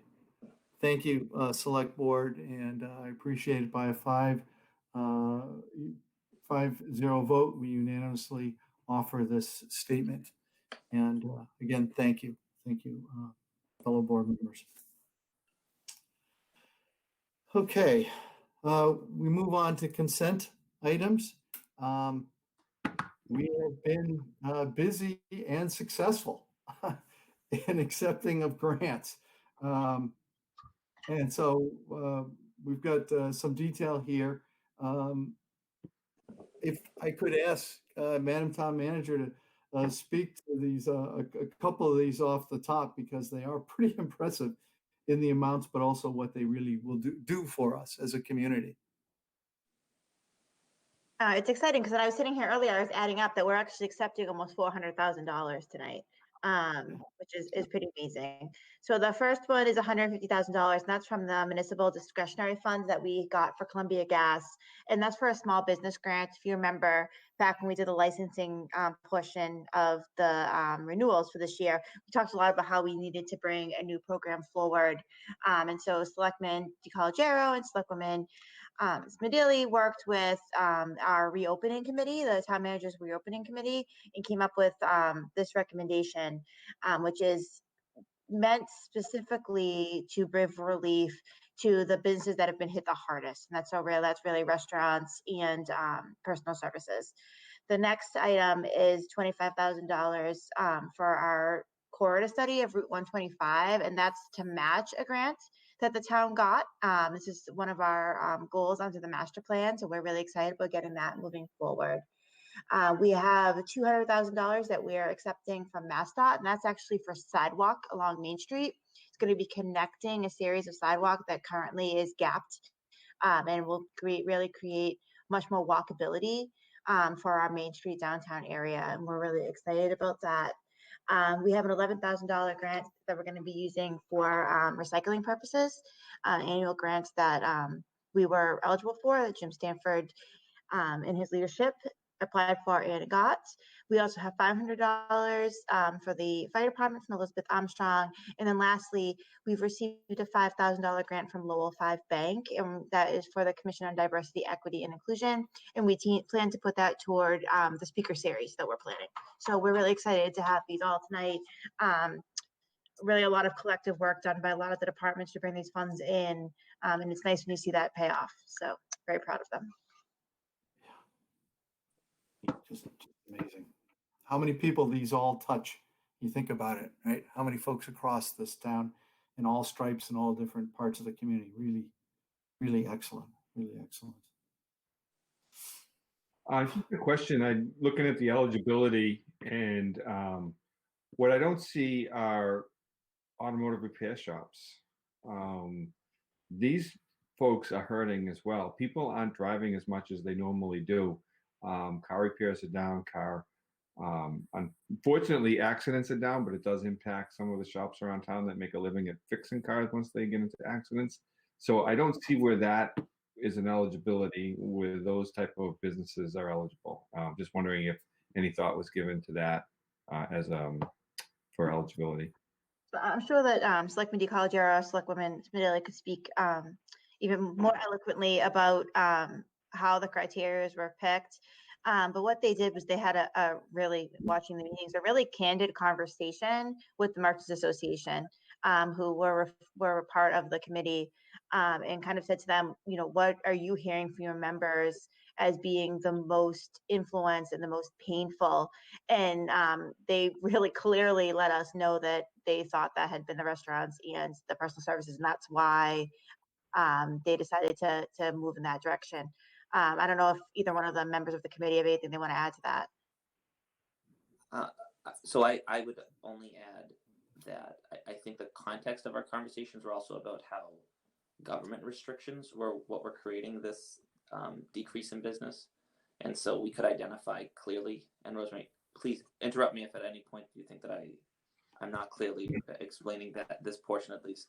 But the thought was that since, you know, state regulations, and not really federal, but rather state regulations, were limiting the ability of restaurants to have 100% occupancy, or the personal care folks to be able to do their job, that they needed that extra aid. We didn't talk about auto. My gut reaction to that would be that I don't know that there's any state restrictions that would inhibit their ability to do business, other than people not being able to wait in showrooms or weight rooms.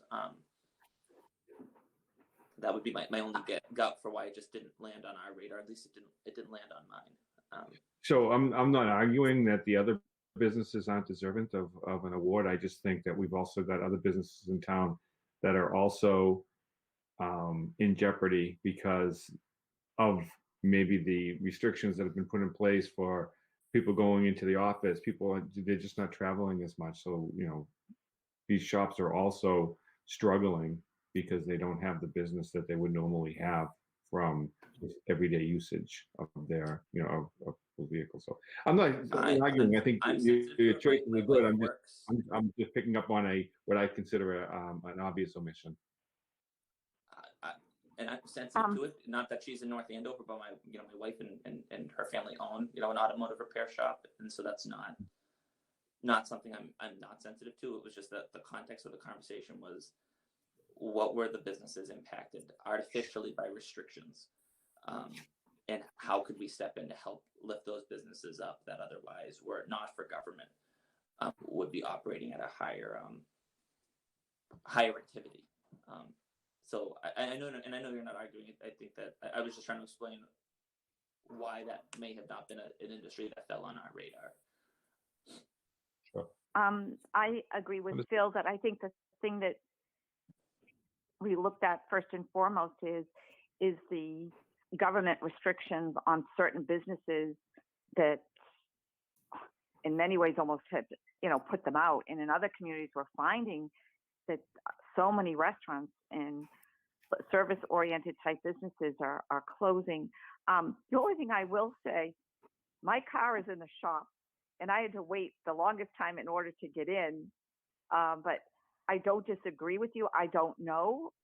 The only thing I could offer up is that if there was automotive repair place that can show significant loss in business, that they could show to make a request, or then I think perhaps that they could be open-minded to hearing from them, just as, I've asked that they be open-minded to businesses where people, run their business out of their home, for things such as whether, a whole host of businesses that are run out of people's homes. But the ones that really, I think that we all acknowledge have really been hurt the most are the restaurants. The restrictions are so strong on those, and the other service type businesses, whether it be barbershops, salons, so forth and so on. That,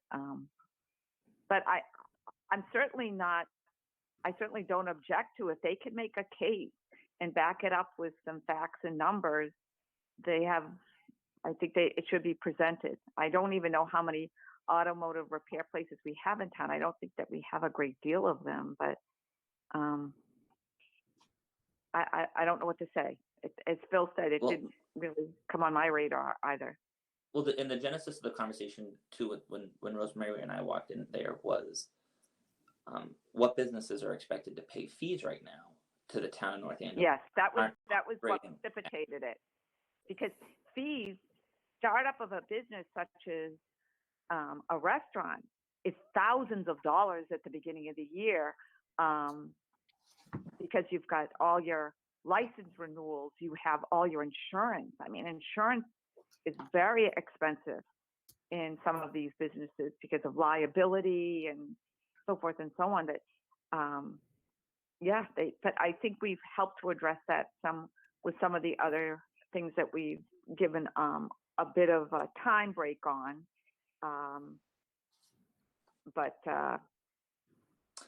Actually, I'm thinking, Rosemary, if our first conversation wasn't even on the committee, it was this board several weeks ago when we first said that we had a few restaurant owners that had approached each of us. They were the ones who first put this issue on our radar because of the fee. It wasn't that everyone would like aid, but for them, they were looking at that beginning of the year license renewal, and the question became, well, we weren't able to operate for 8 to 10 weeks last year at all. Do we get any type of rebate? So I do think that we talked, and this is where I'm sorry that my own notes are weaker on this, that there would be possibly other rounds after this, and that the timing of this was a response to the licensing piece specifically. But I think it's worthwhile, especially Dick, I mean, this issue was brought to the board's attention because of individual selectmen. I think that if you recognize that, automotive dealerships, not dealerships, repair shops and mechanics are suffering, I don't see why we can't have that conversation broadly as a board, and specifically with our community development department, about ways we can provide additional aid if we have those resources to do it. I mean,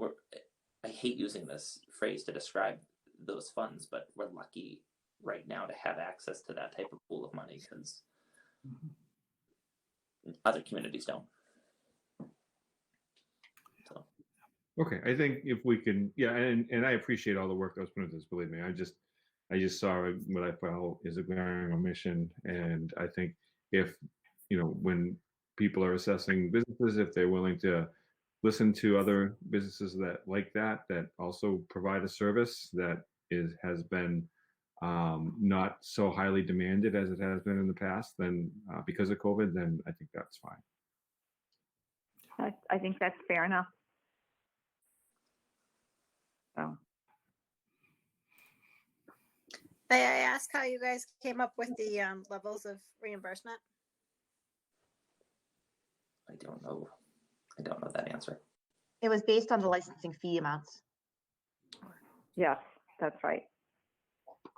That was what really brought it to our attention, because I'm not unlike many other businesses, those beginning of the year startup fees, even in my field, it's thousands of dollars at the beginning of the year, your different fees, your insurance, a whole bunch of things, and it's thousands. So I in the restaurants too, without money coming in and money going out, they're the ones that, and none of it is really their fault. And the restrictions have been pretty strong on restaurants. Some businesses have done extraordinarily well.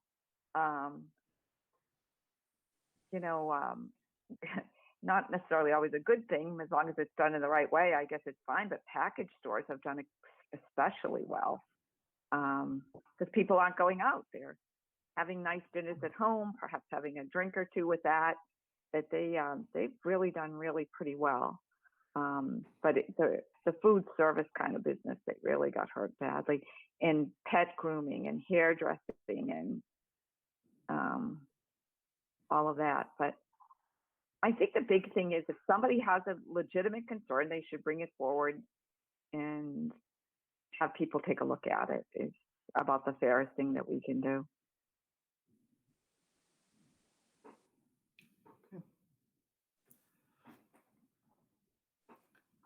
Well, I appreciate, again, all the work that we've done putting this together. And again, I think to the point, at least we're able to offer something. And I think, there's still a lot more that all these businesses have to deal with, but we've done our little part as a community to say we're finding any way we can to help support your business.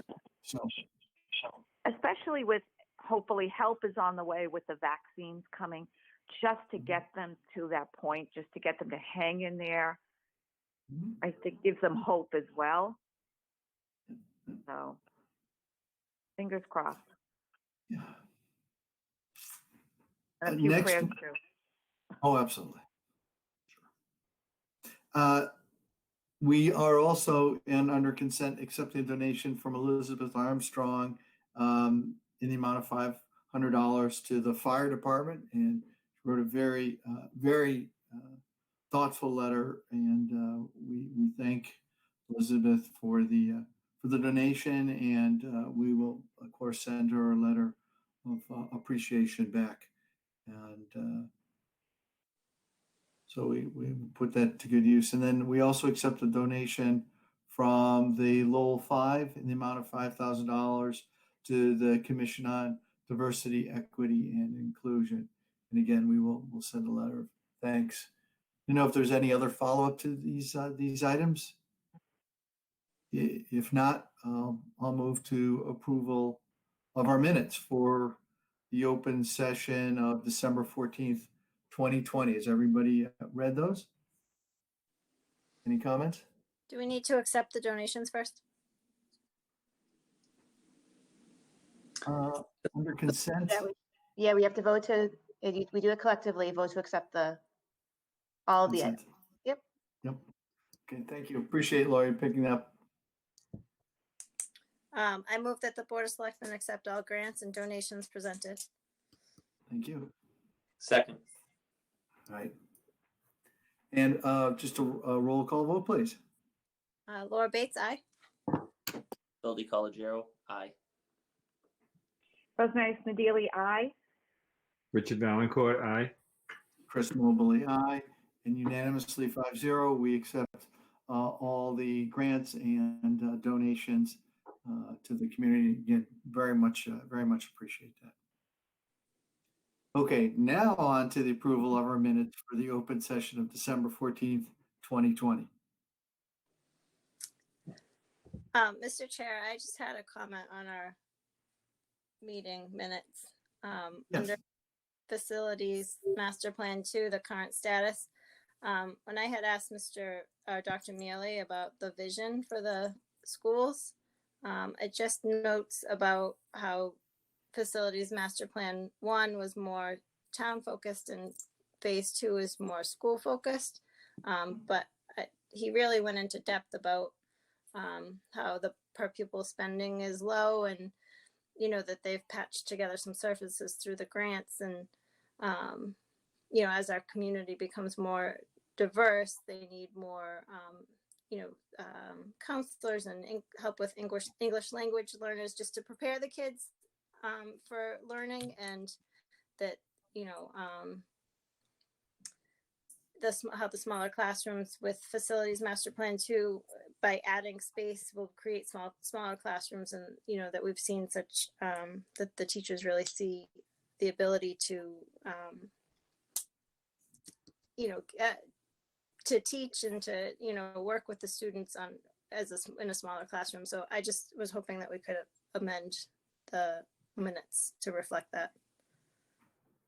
To add really kind of the scope of what was covered in that meeting. I do appreciate what you're saying, because there were some very significant benchmarks and notations about where we were. I'm not sure what the best way to do that would be. Could we reference maybe some of the documentation that was provided there? Or Laura, do you have more, or do you kind of have a punch list of items you'd like us to add to this? A reference to it, I'm not sure how what the right way to do it is either. I just make sure that we noted that in the minutes. No, I appreciate it, because it was very extensive. I do think it's important, because that is the foundation of the discussion going forward for Master Plan 2, for sure.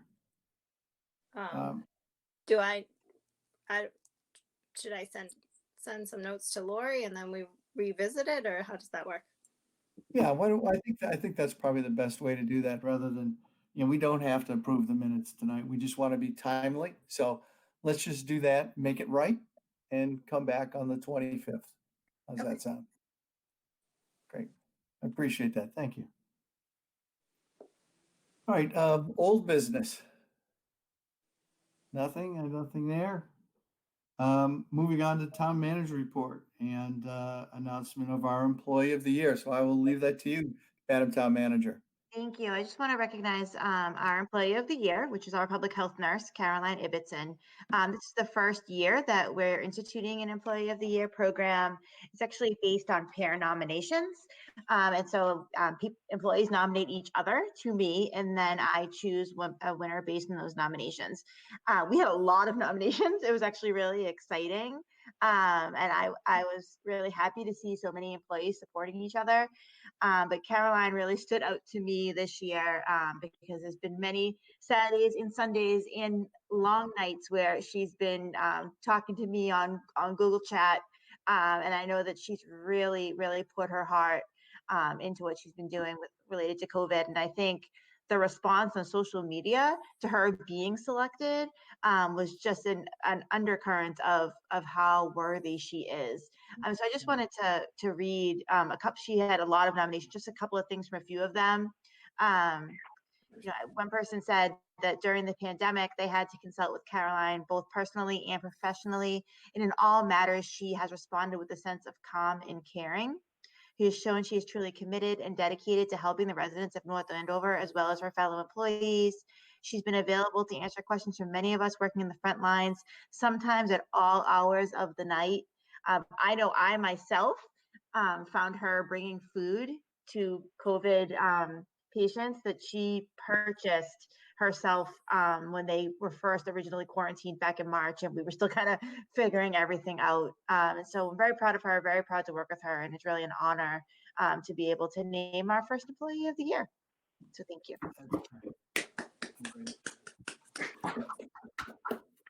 Well, if not this year, Melissa, what year would it be? Because this better be the hardest year that she has to work. I really hope this year isn't it. And I want to say that that's just from regular residents who would have never even had this on their radar as something that they could have waited on. It sounds like you only would have accepted nominations from other town employees. I mean, you're absolutely spot on with the reputation she has in the community. It's a great reflection on behalf of the town, but also it makes our town better when someone like that is in such a critical role, providing that type of caring and compassionate support to the community. So thank you. Well, I think it says a lot about our town manager, And thank you for starting this. I think it's important. Last year is a year that obviously extraordinary efforts were recognized. Not every year is going to be extraordinary, but every year we have people do extraordinary things. And I think that's part of what you memorialize and I think do for our community. So thank you for that.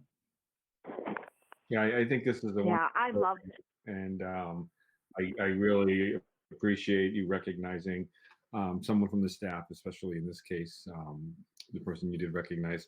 I almost think I'd love to see it expanded. I'd love to see it quarterly.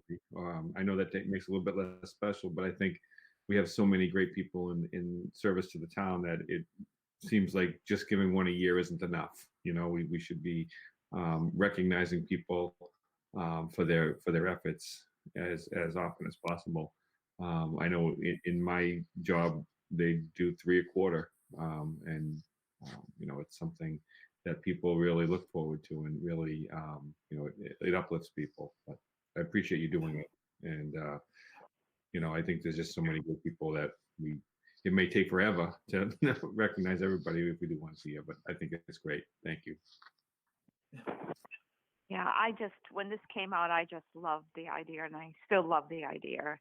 It's nice for people to be noticed for all their good work and to say thank you. And what a nice thing when it's your fellow employees and the town manager. It's great, and congratulations to her. And we're all proud of her, and I'm sure her family is very proud of her as well. So.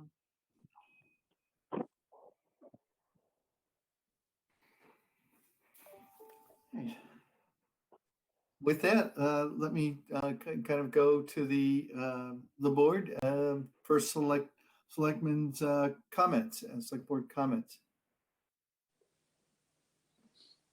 Updates. Anything? Okay, I think we're all catching our breath. Quite the breadth of issues we covered today, and extraordinary people. And again, I want to say, I know this is our first meeting of the year, but it really is, I think, encouraging to see how hard and how many folks are working for the best interests of this community last year and continue this year. It's going to take a lot, but I think we're on a good track. Our next meeting is scheduled for Monday, January 25th. So with that, I'll hear a motion for adjournment, please. Mr. Chair, Yes. I'll second that from Phil. Thank you, Rosemary. And roll vote, please. Laura Bates, aye. Phil DiCollegiero, aye. Rosemary Smedili, aye. Richard Valencourt, aye. Chris Nobley, aye. And we are adjourned. Take care, everybody.